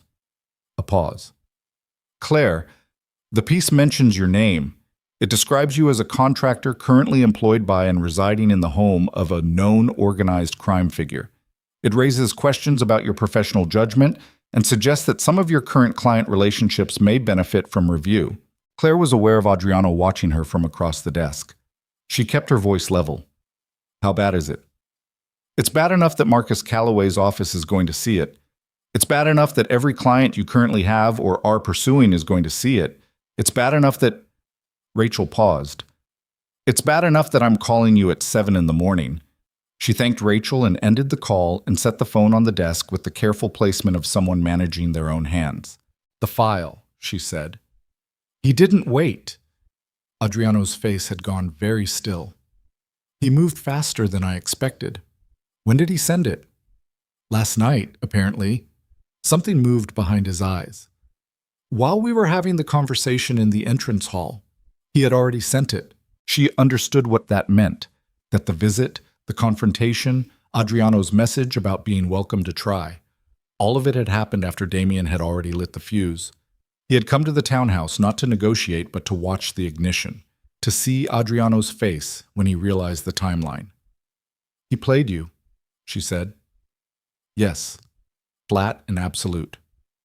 "He did." She looked at her phone. In 45 minutes, an article was going live that would attach her name to an organized crime investigation and raise questions about her professional integrity to every person in her industry who mattered. The Callaway contract, which was the largest project of her career and the foundation of the next 3 years of her professional trajectory, would be under immediate review. The 3 other active clients she currently had would read the same piece and make their own calculations. She had built her professional reputation over 15 years. She had rebuilt it specifically and carefully over the 3 years of her marriage, during which Damien had consistently undermined her confidence and occasionally her opportunities, and she had rebuilt it anyway, project by project, through the quality of the work itself. In 45 minutes, Damien was going to take a hammer to the foundation of that rebuilding. "Can it be stopped?" she asked. "The piece? No. It's already formatted. Once it's submitted to publication, the outlet's decision is independent." He paused. "I have a call into someone with influence at the outlet. I'm waiting to hear back, but the timeline makes it very unlikely." And the other calls he made. "To my clients, before today. Those are already in motion. I've been monitoring them but not intervening. At your request." There it was. At your request. She had asked him to let her handle her own problems. She had drawn the line about intervention. And she had been right to draw it, for the reasons she had drawn it, and Damien had known exactly what that line would cost her. He had waited for her to establish her own terms and then weaponize them. She stood up again. She walked to the window again. She stood there and looked at the garden and thought about what she was about to lose and made herself look at it directly, the way she made herself look at structural damage directly, without softening it, without hoping it was better than it was, with the full clinical clarity of someone who needed to understand the actual extent of the problem before they could begin to fix it. Her phone buzzed. A text from Marcus Callaway's personal cell, not his office line. She read it. "Heard something may be coming out. Call me before 8. She called him. Marcus Callaway was 62 years old, had built his real estate development company over 30 years, had a traditional manner that she had always found slightly formal but genuinely respectful, and had given her the biggest contract of her career based on a portfolio review in 2 meetings. He answered on the second ring. "Claire." His voice was careful. "I'm going to ask you directly, and I expect a direct answer." "All right." "Are you currently living with Adriano Moretti?" A pause that lasted approximately 1 second. "I'm currently working from the building I've been contracted to restore. I have temporary residency there for the duration of the project, yes." "And is Adriano Moretti connected to organized criminal enterprise in New York?" She looked at Adriano across the room, who was watching her with an expression she couldn't read. "He is a complex figure with complex business interests," she said. "The project I'm working on for him is a legitimate architectural restoration contract." "Claire," Callaway's voice shifted. "I'm going to be honest with you. I've received 2 calls in the past week about your professional judgment. I dismissed them because your work speaks for itself. But if a piece comes out this morning in a credible outlet that connects your name to an organized crime investigation, I am going to be in an impossible position with my board and my investors." A pause. "I need you to tell me this isn't what it appears to be." She thought about all the things she could say, all the ways she could frame it, contextualize it, present the legitimate dimensions of the work and the personal circumstances that had led to the living arrangement and the professional integrity that had never wavered for 15 years. She thought about Damien designing this exact moment, the calls before the article timed to arrive before she could respond, the framing that would make any explanation sound defensive, the audience, Callaway's board, his investors, her other clients, who would read the piece and then read any response she offered through the lens of the piece. "Marcus," she said, "I need 24 hours. A silence. "The piece will be out in under an hour." "I know. I'm asking for 24 hours before you make any decisions about the contract. I will have a response to everything in that article within that time." Another silence. She could hear him thinking, the particular quality of silence a careful man produces when he's running risk calculations. 24 hours, he said finally. "But Claire, this is the kind of thing that has a life of its own once it starts. You understand that." "I understand." She ended the call. She set the phone down. She looked at Adriano. "I need to know everything," she said. "Not the version you've decided I can handle. Not the version that protects me from the details. Everything about your operation, your exposure, your current legal status, and what Damien actually has versus what you think he has. She paused. Because whatever I do in the next 24 hours, I need to be doing it with complete information. He looked at her for a moment. Something shifted in his face. Not dramatically, just a slight adjustment of the layers. Something underneath becoming briefly visible. That's going to be a long conversation, he said. Then we'd better start. They were 40 minutes into it when Elena knocked and opened the library door with the expression she reserved for emergencies, which was identical to her expression for everything else, except for a specific tightness around her eyes. "There's a man at the door," she said. "He says he's a federal agent. He has a badge." A pause. "He says he has a warrant." The room went completely still. Claire looked at Adriano. His face had closed in a way she had never seen. Not the controlled evenness she had become familiar with, but something harder, something that had shut all the way down. He was on his feet before Elena finished the second sentence, and in the movement from chair to standing, she saw, for the first time, the full physical reality of who he was.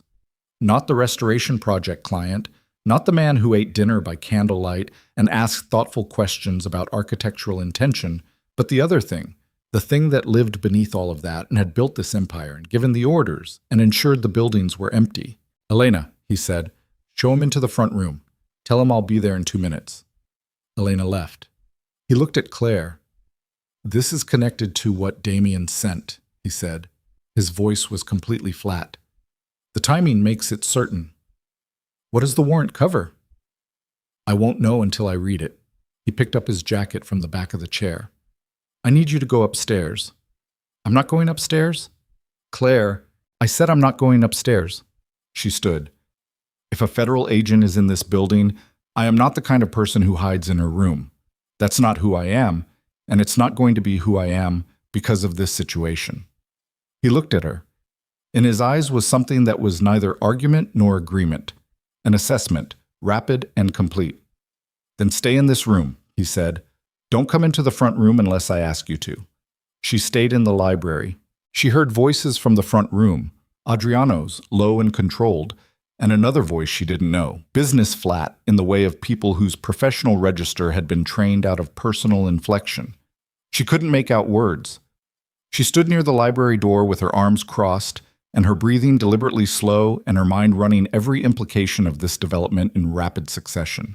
Damien had sent the file to the federal authorities, not just to the press, to the actual investigative infrastructure that had previously tried and failed to prosecute. The article was the public face. The warrant was the machinery. This was not a threat. Damien had not used the file as leverage. He had used it as a weapon. He had detonated it without negotiation, without waiting for a response, without leaving any version of the situation intact. She thought about standing in the entrance hall watching Damien look up at her. She thought about the way he had buttoned his jacket before walking out. She thought about what she had missed in that moment, had seen as satisfaction, had interpreted as him accepting defeat. It hadn't been defeat. It had been someone watching the timer on something that was already running. The voices in the front room went on for 11 minutes. Then she heard the front door open and close. Adriano came back into the library. He stood in the doorway for a moment. His jacket was on. His face was the controlled flat that she had learned was not actually absence of expression, but a very specific kind of management. Everything present, nothing released. "Warrant for financial records," he said. 3 years of records from specific entities. I have 48 hours to produce them." A pause. "My attorney is already involved." "Is this survivable?" she asked. He looked at her. "Legally? Yes. With time and resources, yes." Another pause. "Professionally, in terms of the business operations, some things will need to change. Significantly. And personally?" He was quiet for a moment that had the specific texture of someone arriving at something they had been approaching for a long time. "That depends," he said, "on decisions that aren't entirely mine to make." She understood what he meant. She understood it completely and immediately. That the 48-hour warrant and the article and the Callaway contract and the 3 properties and the 3 years of careful management under federal scrutiny were all currently in the same room as the decision about what exactly she and Adriano Moretti were to each other and what that meant for both of them going forward. She had come to his building to restore architecture. She had come because of a dangerous ex-husband and a business card in the absence of better options. She had not come to be standing in a library at 7:45 in the morning with a federal warrant in the building and a piece about to go live and her professional life in active collapse, looking at a man who ran a criminal empire and had spent months protecting her from the specific consequences of the empire he ran being used against her.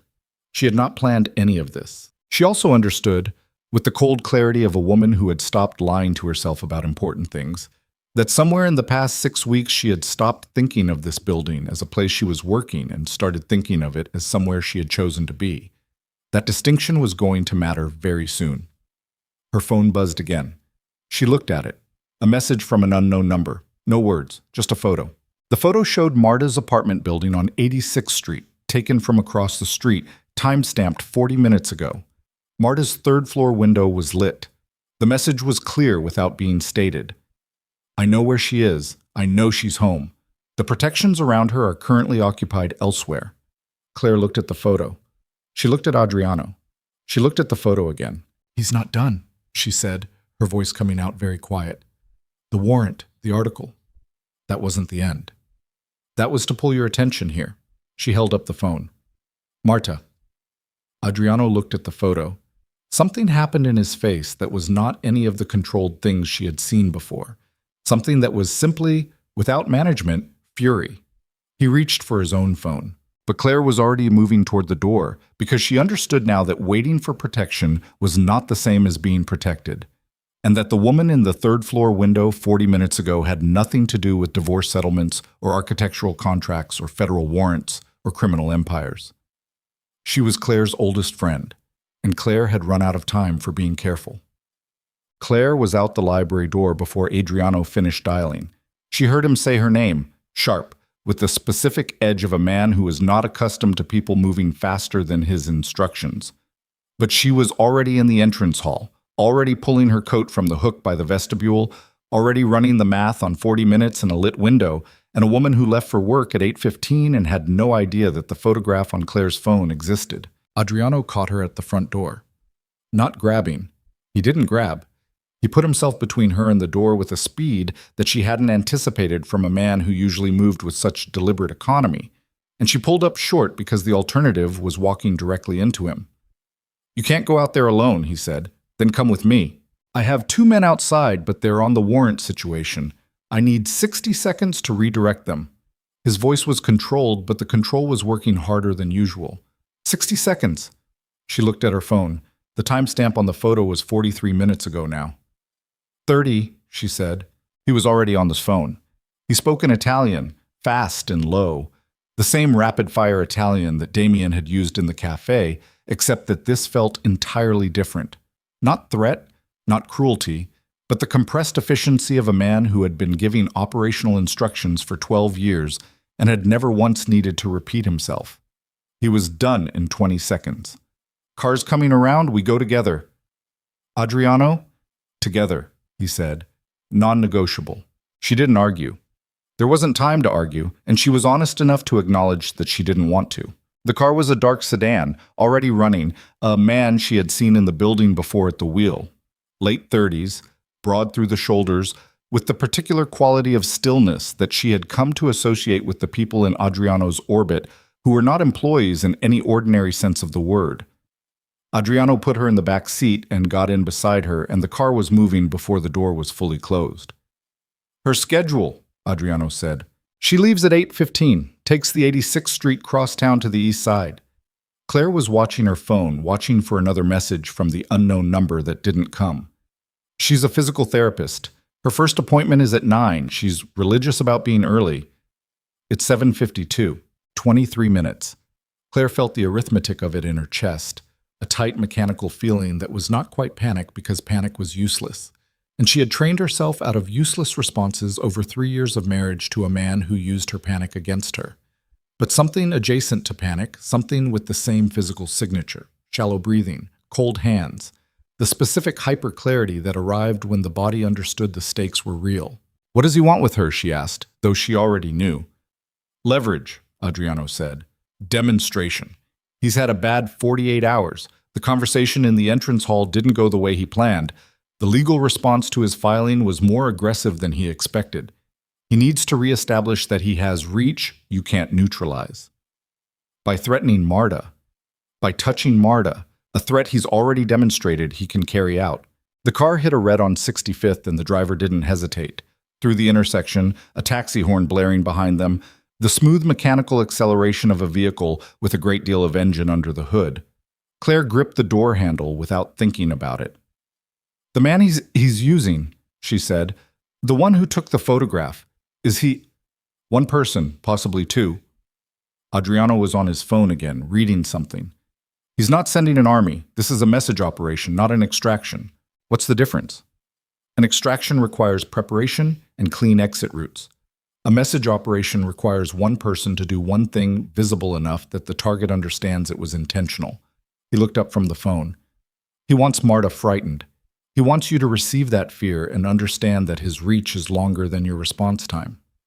Then we make sure we get there before his reach does. The car turned north on Columbus with the particular aggression of a driver who had been instructed to prioritize speed over comfort, and Claire felt each lane change in her spine and kept her eyes on the street ahead and thought about Marta's apartment, third-floor walk-up, single lock on the building door, intercom that sometimes worked and sometimes didn't, a fire escape on the east side of the building that anyone could access from the alley. She thought about Marta, who was practical and brave, and had told Claire to call the number when Claire was still debating whether to trust a stranger, and who had no framework for the thing that was currently moving toward her building because she had never had reason to build one.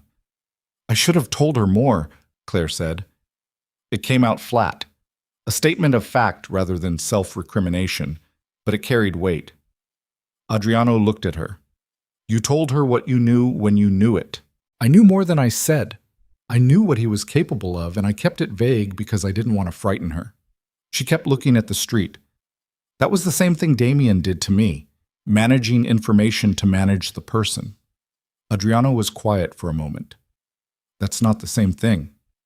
Isn't it? Damien managed your information to keep you contained. You managed Marta's because you were trying to protect her from fear she couldn't do anything with. He paused.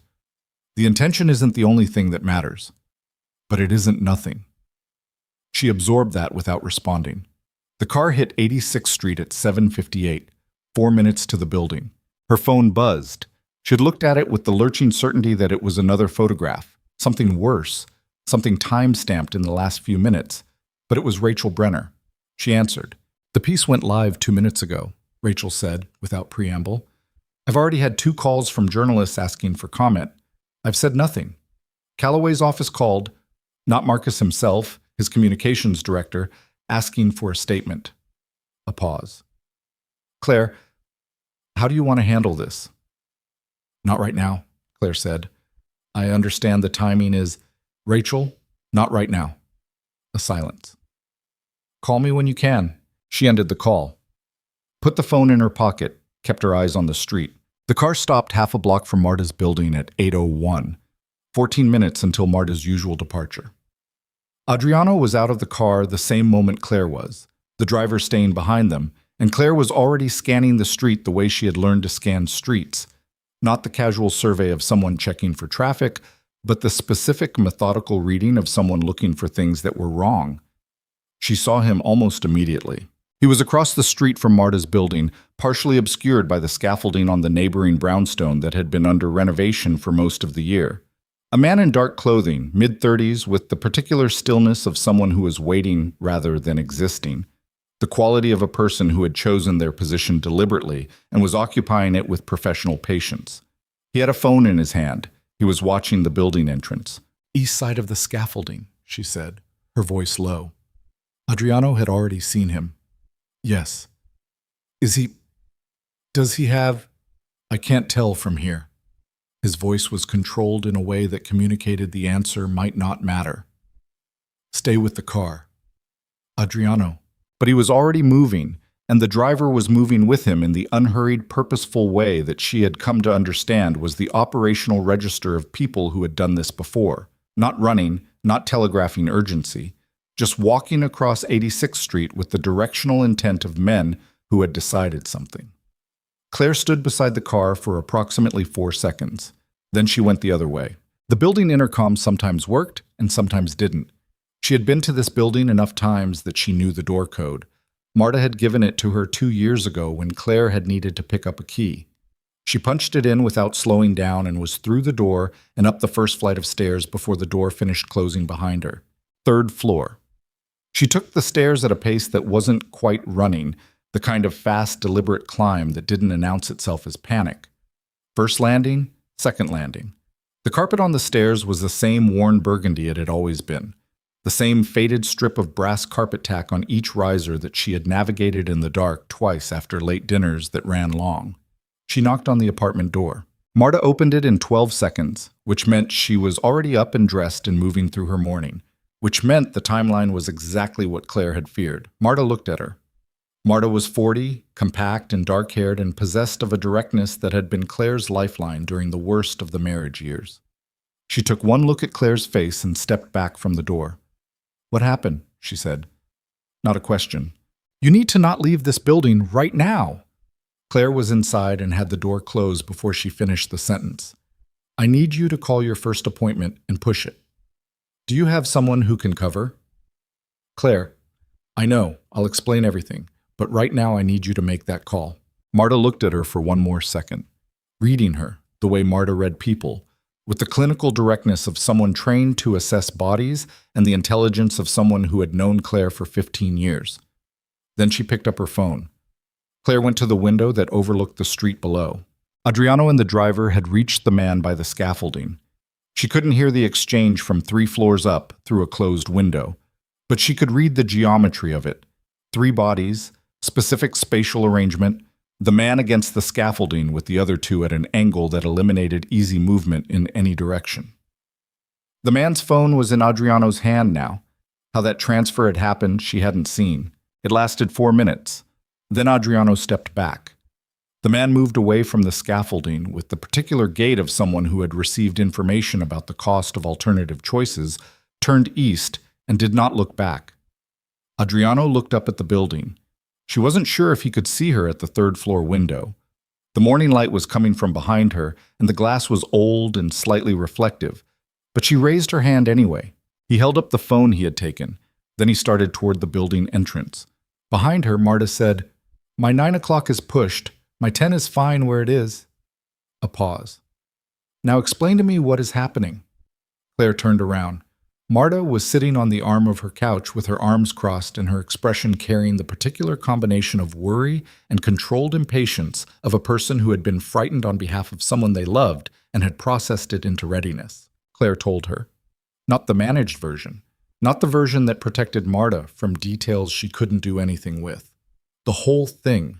The café, the card, the contract, the building, the surveillance, the letter, the entrance hall confrontation, the article that was currently live, the warrant, and the photograph time-stamped 40 minutes ago showing Marta's lit window.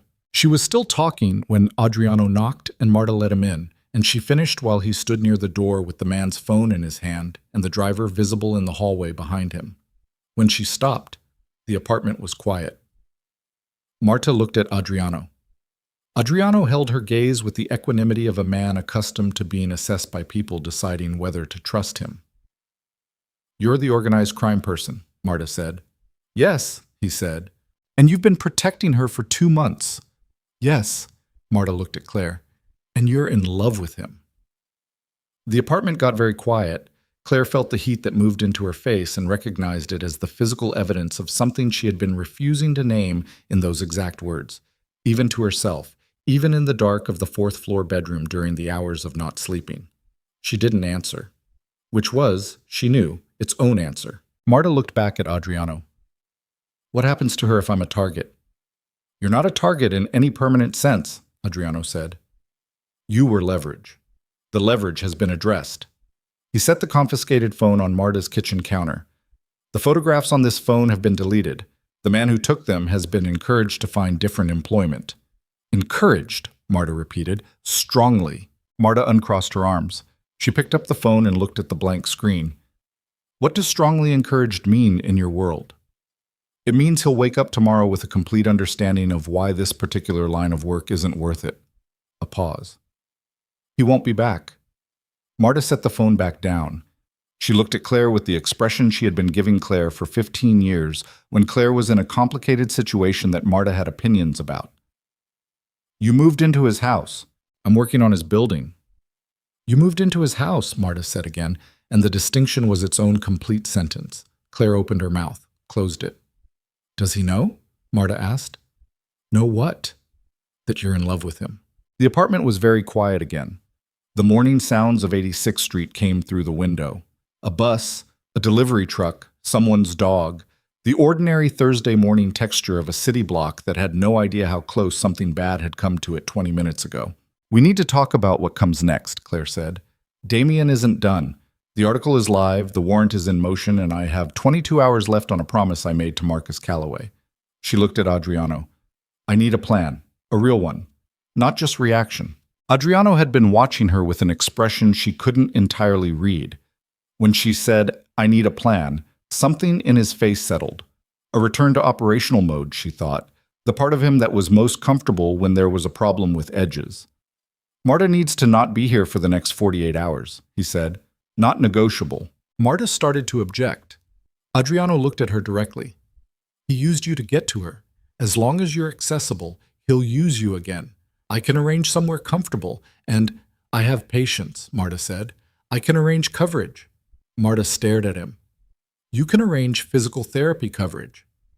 I can arrange for your schedule to be managed for 48 hours. Yes. A silence during which Marta recalibrated her understanding of the situation.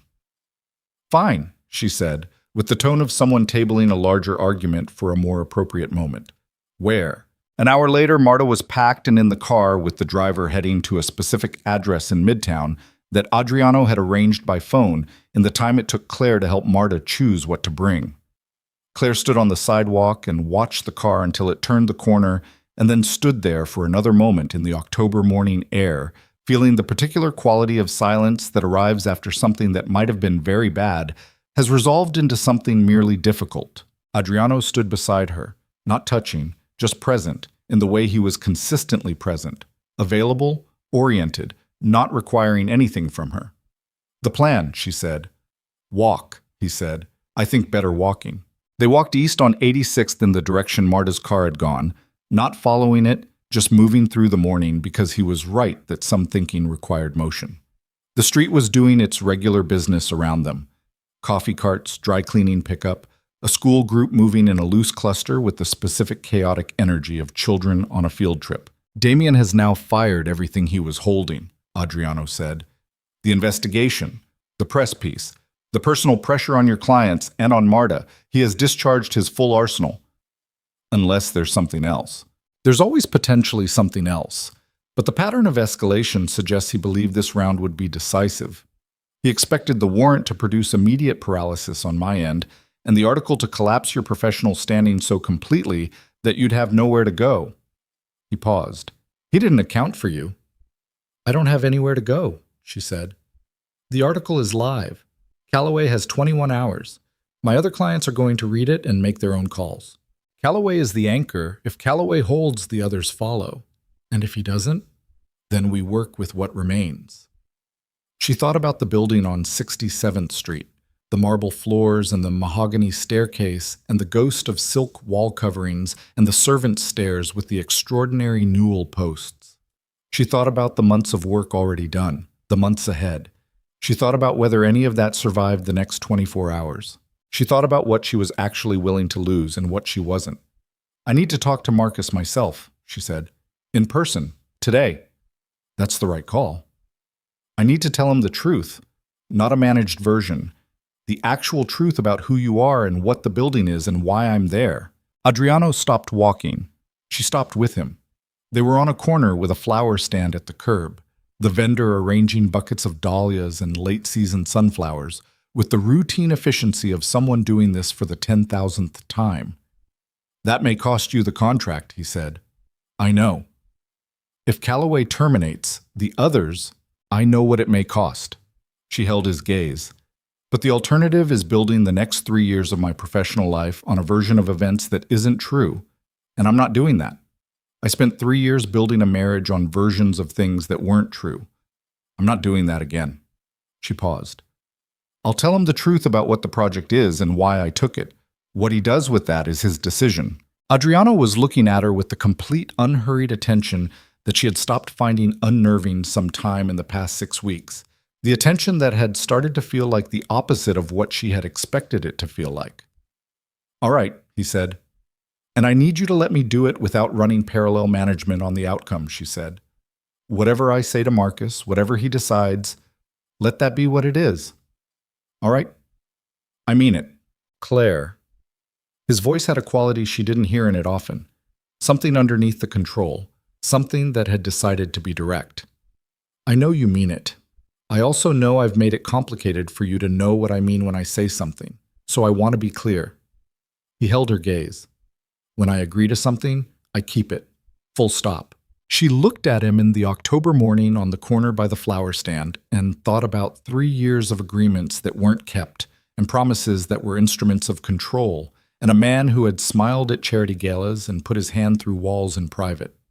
She thought about the specific clinical way she had learned to evaluate what was real.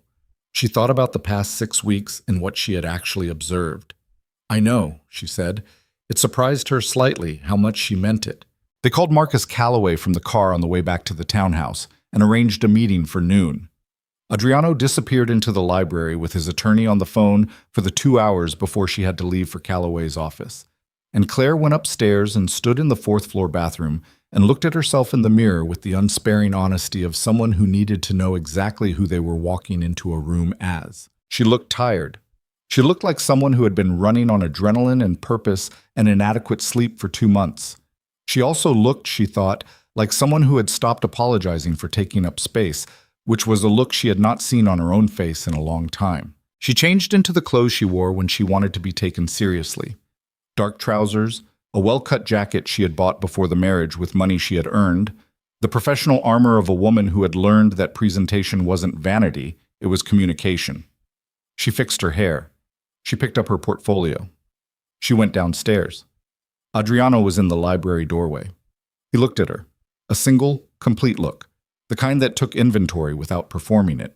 You don't need anything else, he said. She walked to Calloway's office on her own.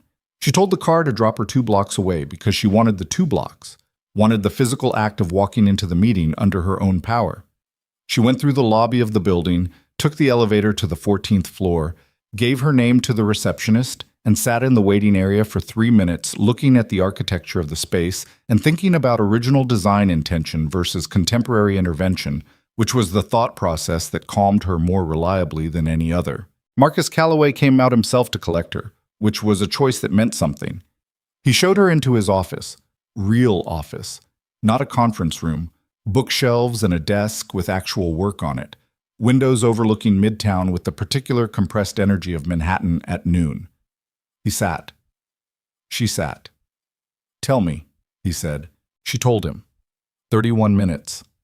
The café, the contract, the building, and the genuine architectural significance of the project, the living arrangement and why, the divorce situation and what Damien had done with the press piece and the federal records, the criminal enterprise stated directly, the distinction between the work she had done, which was architecturally legitimate and documented and represented her professional practice honestly, and the business context of the client who had commissioned it. She told him about the servant's staircase with the cast-iron newel posts and the silk wall coverings going ghost pale in the upstairs sitting room.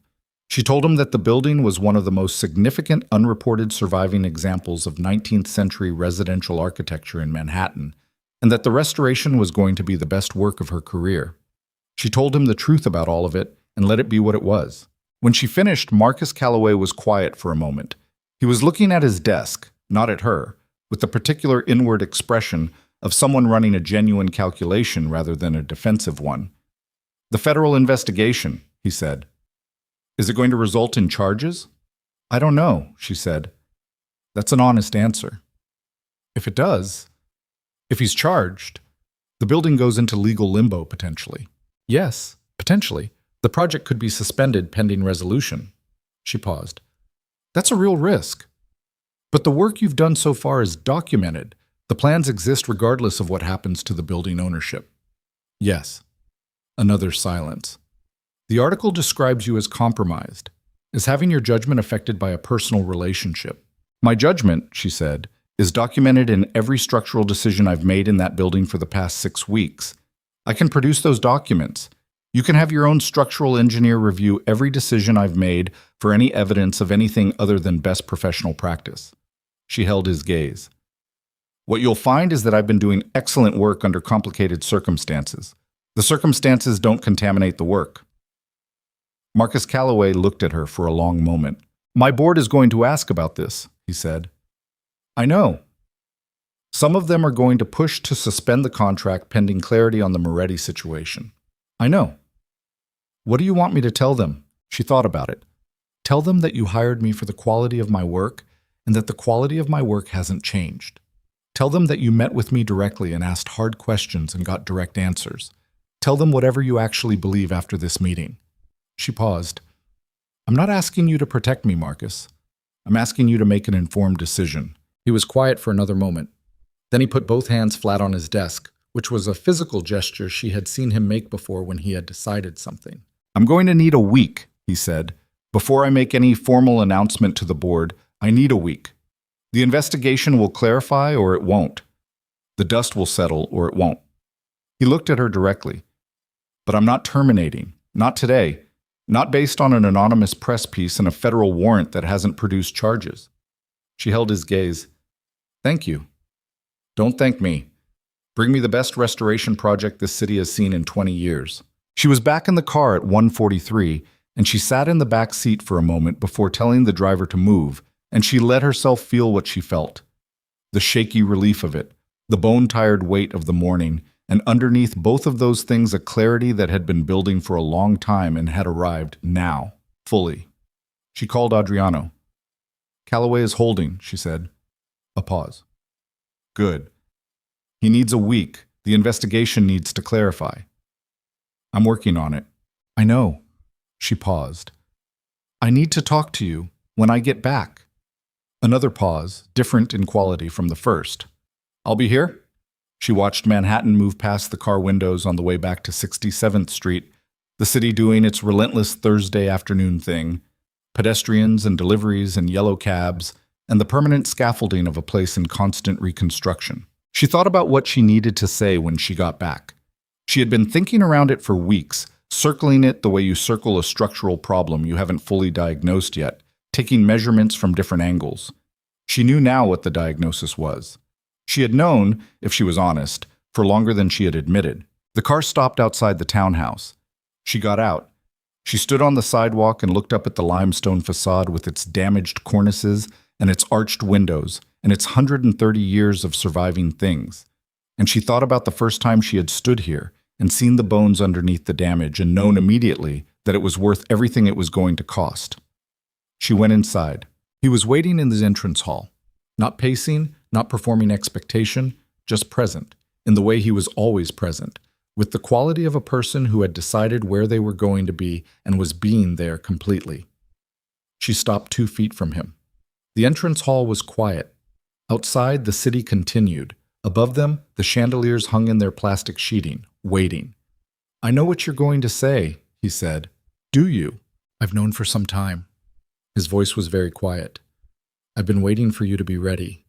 She looked at him, the lines around his eyes, the scar at his temple, the controlled face that she had learned to read over 6 weeks of proximity and candlelit dinners and 3 a.m. Italian phone calls and a man standing in her entrance hall with the stillness of something that had decided she was worth protecting and had not changed its mind once since making that decision. Adriano, she said. Yes. The front door opened. Not Damien. Her mind went there for one cold second and then resolved. It was one of Adriano's men, breathing hard with the specific quality of someone who had moved fast to get here, and the expression on his face was the one she had learned meant something had happened that had not been anticipated. He's here, the man said. Not explaining who, not needing to. Not alone. Building service entrance, back of the block. 3 men. One of them, a pause. One of them has something. The entrance hall went cold. Adriano's face closed in the way it had closed during the federal agent's visit, the full shutdown, and in the movement that followed, him turning, his hand going to the inside of his jacket, where she had not until this moment understood there was something besides a phone. She saw the full reality of what his life actually was beneath the dinners, and the restored silk wall coverings, and the complete attentive silence when she talked about architectural intention. This was what it meant. This was the other version, the permanent presence beneath the tailored surface. She thought about leaving. Her feet did not move. Adriano turned back to her. His expression was unreadable in the way that meant everything was present and none of it was available for her to see. "Go upstairs," he said. "No." "Claire." "I said no." Her voice was very steady. Her heart was doing its too-fast thing, the adrenaline arithmetic of a situation that the body understood was serious, but her voice was completely steady. "Tell me what's happening." He looked at her for 1 second. One complete, total second that contained everything. "Damien came to end it," he said, "and he brought someone who knows how." The entrance hall held its breath, and Claire understood that the conversation she had come inside to have, the one she had been circling for weeks, the diagnosis she had finally arrived at, was going to have to wait, because the man she had almost said it to was standing in front of her with his hand inside his jacket and 3 men at the service entrance. And everything they had been building toward was about to be decided not by words, but by what happened in the next few minutes. She thought about bones under damage, about things that survived. "Then let's end it," she said. "Well, the service entrance was at the back of the building, accessible through a narrow alley off 67th Street that ran between the townhouse and the neighboring property. A gap barely wide enough for 2 people to pass, the kind of urban seam that existed in older blocks, where the original construction had left functional but overlooked passages between estates. Claire had mapped it 6 weeks ago. She had mapped every entry and exit point in the building on her first full assessment walk, the way she always mapped buildings. Not for security reasons then, just professional habit, the architectural reflex of understanding how a structure breathed and moved and connected to the world outside it. She knew the service entrance opened into a utility corridor that ran behind the kitchen level and connected to the basement stairs. She knew the basement had 2 points of access to the main building. She knew the ceiling height in the corridor was 7 feet, and the floor was original stone, and the single light fixture had a burned bulb that had been on Elena's maintenance list for 2 weeks. Adriano's man, she had learned his name was Reyes over the past weeks without ever quite asking for it, was relaying details in rapid low Italian that she caught in fragments. 3 men, service alley, one carrying something he described with a word she didn't know. The word made Adriano's jaw set in a way she had not seen before. "What's the word?" she asked Adriano. He looked at her, a decision happening fast behind his eyes. "A weapon," he said, "not a firearm." She processed that. Damien hired someone who works with bladed instruments? Damien hired someone who wants this to look like something that happened to a building rather than something that happened to people. A pause. Accelerant. The cold that moved through her was different from every previous cold in the past 2 months. More physical, more specific, seated in the body's oldest knowledge about what fire meant. "He's going to burn it," she said. "He's going to try to make it appear accidental. A building under renovation, construction materials, old wiring." Adriano's voice was completely flat. "And anything in it." She thought about the silk wall coverings going ghost pale in the upstairs sitting room, the Carrara marble in the master bath, the cast iron newel posts. 130 years of surviving things. She thought about Elena, who lived in the staff quarters on the 2nd floor. "Elena," she said immediately. "Reyes." Adriano's voice was sharp. Reyes was already moving toward the staff staircase, phone to his ear. Claire looked at the library door. All her work was in there. 6 weeks of drawings, assessments, material specifications, contractor correspondence, the full preliminary documentation for a restoration that represented 15 years of professional trajectory arriving at its most significant project. She thought about it for exactly 2 seconds and then stopped thinking about it, because paper and drawings and specifications could be rebuilt and people could not. "What do you need from me?" she asked. Adriano was already at the vestibule door, moving with the compressed efficiency of someone executing a plan that had been forming faster than the conversation. Stay in the entrance hall. The door has a bolt that takes a key from the outside. I'm engaging it. You're locking me in. I'm locking them out. He turned to look at her. One full turn, both hands briefly free of his jacket, his face open in a way she had only glimpsed in pieces before. The police are already called. They'll be here in 4 minutes. I need you to be standing in this entrance hall when they arrive. And you? I'll be at the service entrance. She understood what that meant. She had understood for 2 months what the other version of him required when it was activated, and she was not naive, and she was not going to perform shock about it now. Don't get hurt, she said. Something moved across his face, not the ghost smile and not the controlled flatness. Something else, something she had not seen before, too fast to fully read. Stay in the entrance hall, he said. He went through the vestibule door. She heard the bolt engage from the outside, the heavy mechanism of a century-old lock that had been designed to hold against things that might want in. She stood in the entrance hall. She was not good at standing still. She had never been good at it. She was a person who thought through movement, who processed through action, who had spent 3 years of a bad marriage using work as the mechanism for managing everything that couldn't be otherwise managed. Standing in the entrance hall with her heart running too fast and the building silent around her and 4 minutes as an abstract unit of time that her body was refusing to experience as abstract. This was harder than anything she had been asked to do in the past 2 months. She heard them at the back of the building at 90 seconds. Not voices, sounds. The specific sound of people moving through a space with the focused quiet of people who believe they are undetected, which is a different sound from actual silence. The stone floor of the utility corridor transmitted it differently than the plaster and wood of the upper floors. Then a voice. Low, male, language she didn't recognize. Then silence. Then a sound she did recognize, which was the sound of a physical confrontation. Not cinematic, not clean, but the actual acoustics of bodies in a confined space making contact with each other and with the stone walls and floor. Brief. Violent in the specific, compressed way of things that happen in narrow corridors with no room to maneuver. Then nothing. She was standing at the vestibule door with her hand on the bolt. She couldn't open from this side when she heard footsteps on the service stairs, the basement stairs, ascending, the particular rhythm of one person moving at a deliberate pace. The footsteps crossed the kitchen level, continued up to the entrance level. The internal door from the kitchen corridor opened. Adriano walked into the entrance hall. He had a cut along his left cheekbone, shallow but bleeding steadily in the way face cuts did, and his jacket was gone. And there was a darkening on his right side along the ribs that would be significant bruising by morning.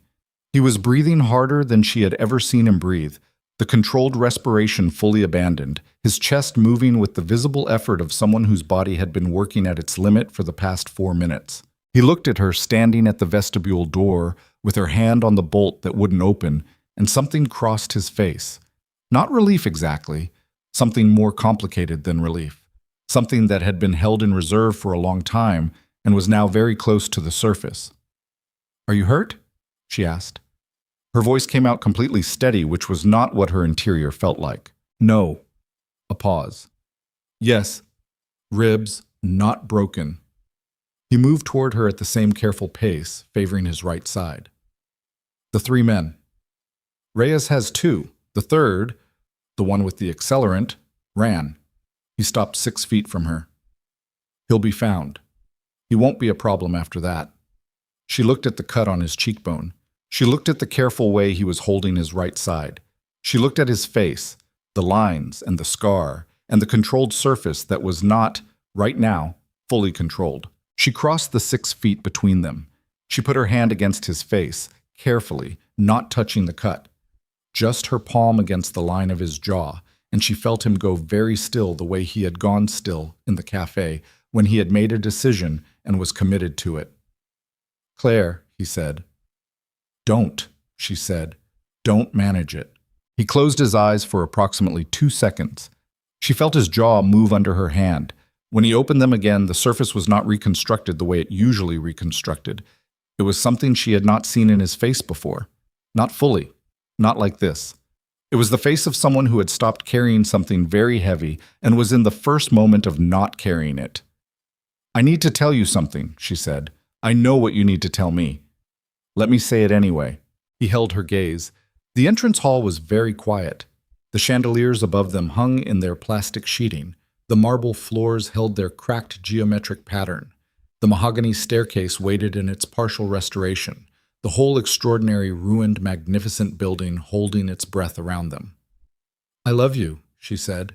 She had not said those words to anyone in 4 years.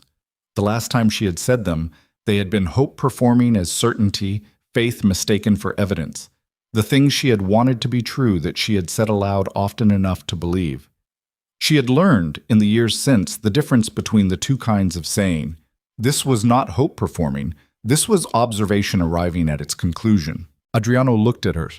His hand came up and covered hers where it was still against his jaw, and she felt the warmth of it, the weight of it, the slight roughness of his palm from whatever the past 4 minutes had required of his hands. I know, he said quietly. I've known for some time. A pause. I've been in love with you since the day you spent 40 minutes on the servants' staircase and forgot entirely why you were in the building. She felt the sound that came out of her. Not quite a laugh, not quite anything categorizable. Something that was the release of 2 months of managed emotion, finding the first available exit. He pulled her in carefully, mindful of his ribs, and she let herself be pulled, and she stood in the entrance hall of a crumbling, magnificent building with her face against the shoulder of the most dangerous man she had ever known, and thought about bones under damage and things that survived. Outside, the first siren was audible, then a second. The police were 40 seconds out. They stepped apart, both of them, at the same moment, not away from each other, just to the appropriate distance for what was about to happen next. This is going to be complicated, she said. Yes. The police, the investigation, the warrant, Damien. Yes. We should talk about all of it. We will. He touched the back of her hand briefly with 2 fingers. We have time. The police were 4 officers and a sergeant, and then 2 more officers, and then a detective who arrived 8 minutes after the first responders with the focused energy of someone who had been waiting for a call like this and had a context for it already. Adriano's attorney arrived 17 minutes after that, which Claire suspected was not a coincidence of timing.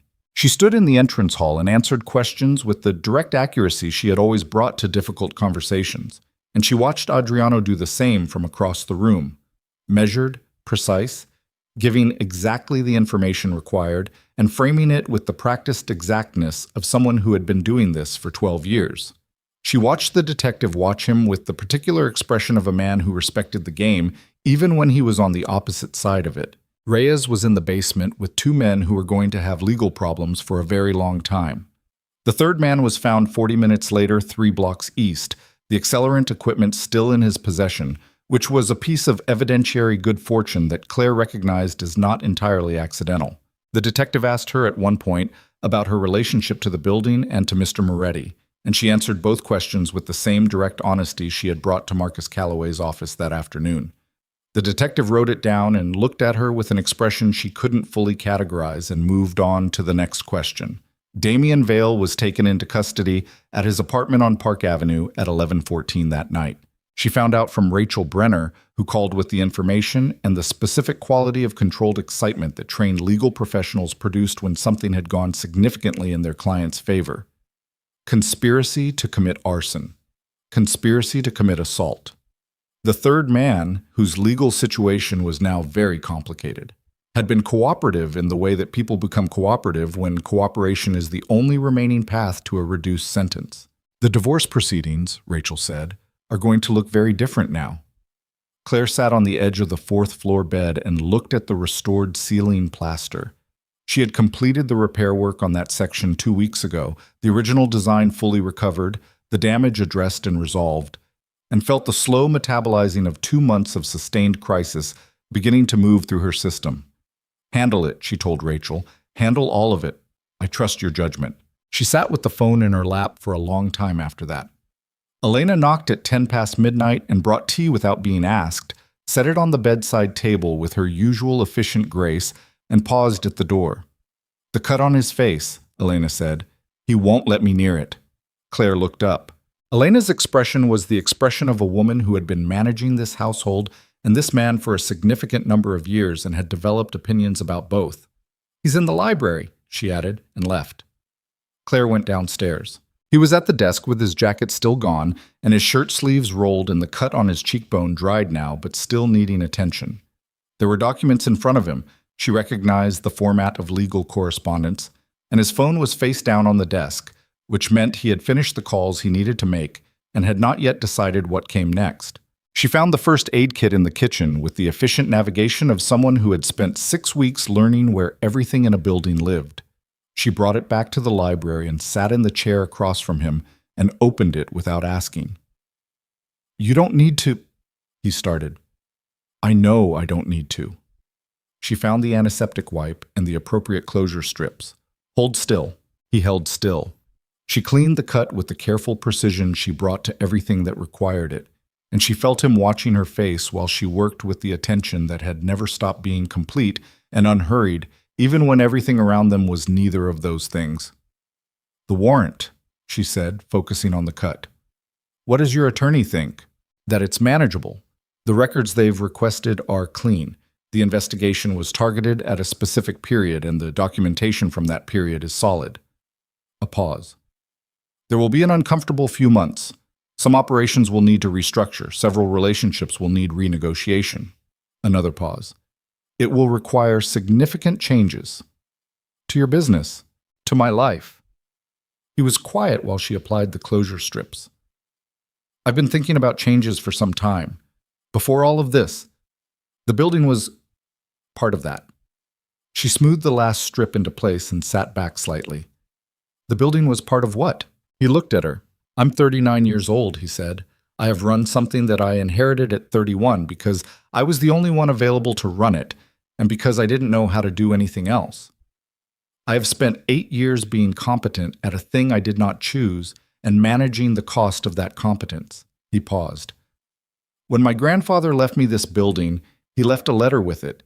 He said the building was the only thing the family had ever made that wasn't bought with money that cost someone else something." A long pause. "I think he wanted someone to restore it. I think he wanted someone to make something instead of just maintaining an empire." She sat with that. The library was very quiet around them, the building settling into its late-night sounds, the ordinary nocturnal respiration of old stone and old wood. "You can't walk away from it," she said, not as an objection, just as the truth she understood. "No, not immediately, not completely. It doesn't work that way." He held her gaze. "But it can be reduced, restructured. Some of it is already legitimate. More of it can become so." A pause. "It's a longer timeline than I'd choose, but it's a real one." She thought about what that meant. She thought about it with the same directness she had brought to the Callaway meeting and the conversation in the entrance hall and every other moment in the past 2 months, when the easiest thing would have been to soften the reality into something more comfortable. She thought about who he was and what that meant, and what she was choosing if she stayed, and whether the choosing was clear-eyed. She thought about 3 years of a marriage to a man who had hidden his nature until it was too late to make a different choice. She thought about a man who had told her, from the first conversation in the library, exactly what he was. "The servant's staircase," she said. He blinked, the slight confusion of a man whose train of thought had been redirected. "What about it?" "I want to restore the landing on the 4th floor next. The ironwork there is the best in the building, and it's been covered under boarding since the 90s. I want to get to it before the contractor finishes the south wing." She paused. "I need to know you're committed to the full scope, the whole building, not the parts that are easiest." He looked at her for a moment, understanding the conversation they were having that was not only about the staircase. "The whole building," he said. "I've said so from the beginning." "You have," she agreed. She put the first aid kit back together. She was aware of him watching her with that complete attention, the attention she had stopped finding unnerving and started, somewhere along the way, finding necessary. The specific comfort of being seen fully by someone who had looked and not looked away. "The things I said in the entrance hall," she said without looking up from the kit. "I meant them. I know you meant them. I need to know if—" "Claire," his voice was very quiet. "I told you I've been in love with you since the servant's staircase. That was 6 weeks ago, and nothing that has happened since has changed it. The warrant hasn't changed it. The federal investigation hasn't changed it. Damien Vale hasn't changed it." A pause. You're not a situation I'm managing. You're not a person I'm protecting because it's convenient or because it serves some other purpose. You're—" He stopped. Something moved in his face that was neither the controlled surface nor the rare glimpse beneath it, but something she had not seen before. Something that was simply him, without any of the architecture of management. "You're the person I want to make something with, instead of just maintaining things." She looked at him. The library was quiet. The building breathed around them. "Okay," she said. He reached across the desk and took her hand. Not dramatically, just took it, her hand in his, and held it with the particular quality of someone who has decided on a thing and is not going to be argued out of it. They sat like that for a while in the quiet of the library, surrounded by the work of what they were building. The months that followed were not simple. Nothing about the situation resolved cleanly or quickly because real things did not resolve cleanly or quickly, and Claire had spent enough years learning the difference between the clean versions of stories and the actual ones to have stopped expecting it. The federal investigation continued for 4 months, moved through its process with the grinding institutional pace of such things, and arrived at a conclusion that required Adriano's attorneys' full skills and 2 significant restructurings of affiliated business entities, but did not produce charges. His attorney called it a managed outcome. Adriano called it expensive. Claire called it the beginning of the longer timeline he had described. Damien Vale's arrest produced consequences that moved faster. The conspiracy charges, supported by the cooperative third man, and the corroborating electronic evidence that investigators developed over 6 weeks, resolved in a plea that involved Damien accepting the original divorce settlement terms, plus forfeiture of all 3 jointly owned properties as part of a broader financial penalties arrangement. He received a sentence that, given his attorneys and his resources and the specifics of what he had pled to, was not as long as it might have been. Claire sat with her own feelings about that for several weeks and arrived, eventually, at the conclusion that the specific length of his sentence was less important to her than the permanent legal record that now documented what he had done. She divorced him on a Tuesday in February, in a courthouse in Lower Manhattan, in a proceeding that lasted 14 minutes, and produced a document she held in both hands on the courthouse steps in the February cold and did not cry over. She had done her crying privately in the months prior, at appropriate moments, not for Damien, not for the marriage, but for the version of herself who had believed things that weren't true for long enough that the believing had cost her significant pieces of herself. She had mourned that properly and completely, and had arrived at the other side of it lighter than she had expected. Marta was on the courthouse steps with her. They stood in the February cold, and Marta held the document while Claire put her gloves on, and then handed it back without comment. And they walked to the nearest coffee place and ordered the largest size available and sat by the window watching the street. "Are you all right?" Marta asked. "Yes," Claire said, and meant it. "Are you going back to the building?" "I live in the building." Marta gave her the look she had been giving her since October. "You know what I mean." Claire looked out at the February street. "I know what you mean, and yes, I'm going back to the building." Marta drank her coffee. "He's good to you." "He is." "He's also a man who—" "I know what he is," Claire said. "I've always known. It's not a surprise I'm managing. It's a fact I've looked at directly and made a decision about." She paused. "Which is different from what I did before." Marta was quiet for a moment. "You sound different." "I am different." "Good different." "I think so." She looked at her coffee. "Harder to surprise, less likely to confuse hope for evidence, less patient with things that aren't what they claim to be." She paused. "Better at knowing what I want and saying so." The Marcus Calloway project had not died. It had come close in late October when 2 board members pushed hard for contract suspension, but Calloway had held, as he had told her he would, and by December the federal situation had clarified sufficiently that the board's concerns had been addressed. She delivered the first completed section of the project in January, the East Wing reception rooms, fully restored to their original specification with a series of material and technique decisions that Marcus had walked through in silence and then stood for a long moment looking at before saying, quietly, that it was the finest interior restoration work he had seen in 15 years. She had called Adriano from the street outside Calloway's building to tell him. He had been quiet for a moment, and she had heard in his silence the same thing she had come to hear in all his silences. The presence of something he was feeling fully and expressing through the specific quality of his not speaking. "Good," he had said. "I knew it would be." "You hadn't seen it yet." "I've seen everything else you've done. I didn't need to see this one." She had stood on the street in the January cold and felt something in her chest that had been tight since the café in September release another increment. Not all the way. She was honest enough to know that the full release of 3 years of damage was not a single moment's work, but a longer project, the kind that required consistent attention and revisiting and the willingness to check structural integrity regularly rather than assuming it held because you wanted it to. But an increment, real and measurable. The townhouse was transformed by spring, not finished. She had told him from the beginning that real restoration couldn't be rushed, that the kind of work she was doing required the building to be understood rather than just repaired. And he had agreed and continued to agree in practice rather than just in principle, which distinguished him from every other client she had ever worked with. But transformed in the way that buildings transform when the intention behind the work is genuine, room by room, the original design coming back into visibility, the accumulated damage addressed without pretending it had never happened, the building becoming itself again rather than becoming what someone else had decided it should be. The entrance hall marble was repaired and polished, the cracked sections stabilized rather than replaced, the repair lines visible and honest the way honest restoration required. The chandeliers were cleaned, rewired, rehung, and when they were first illuminated at full brightness, Elena stood in the entrance hall and looked up at them with an expression that Claire had only seen on her face twice before, the controlled emotion of a person who had lived alongside a loss for so long that its reversal felt almost too large to contain.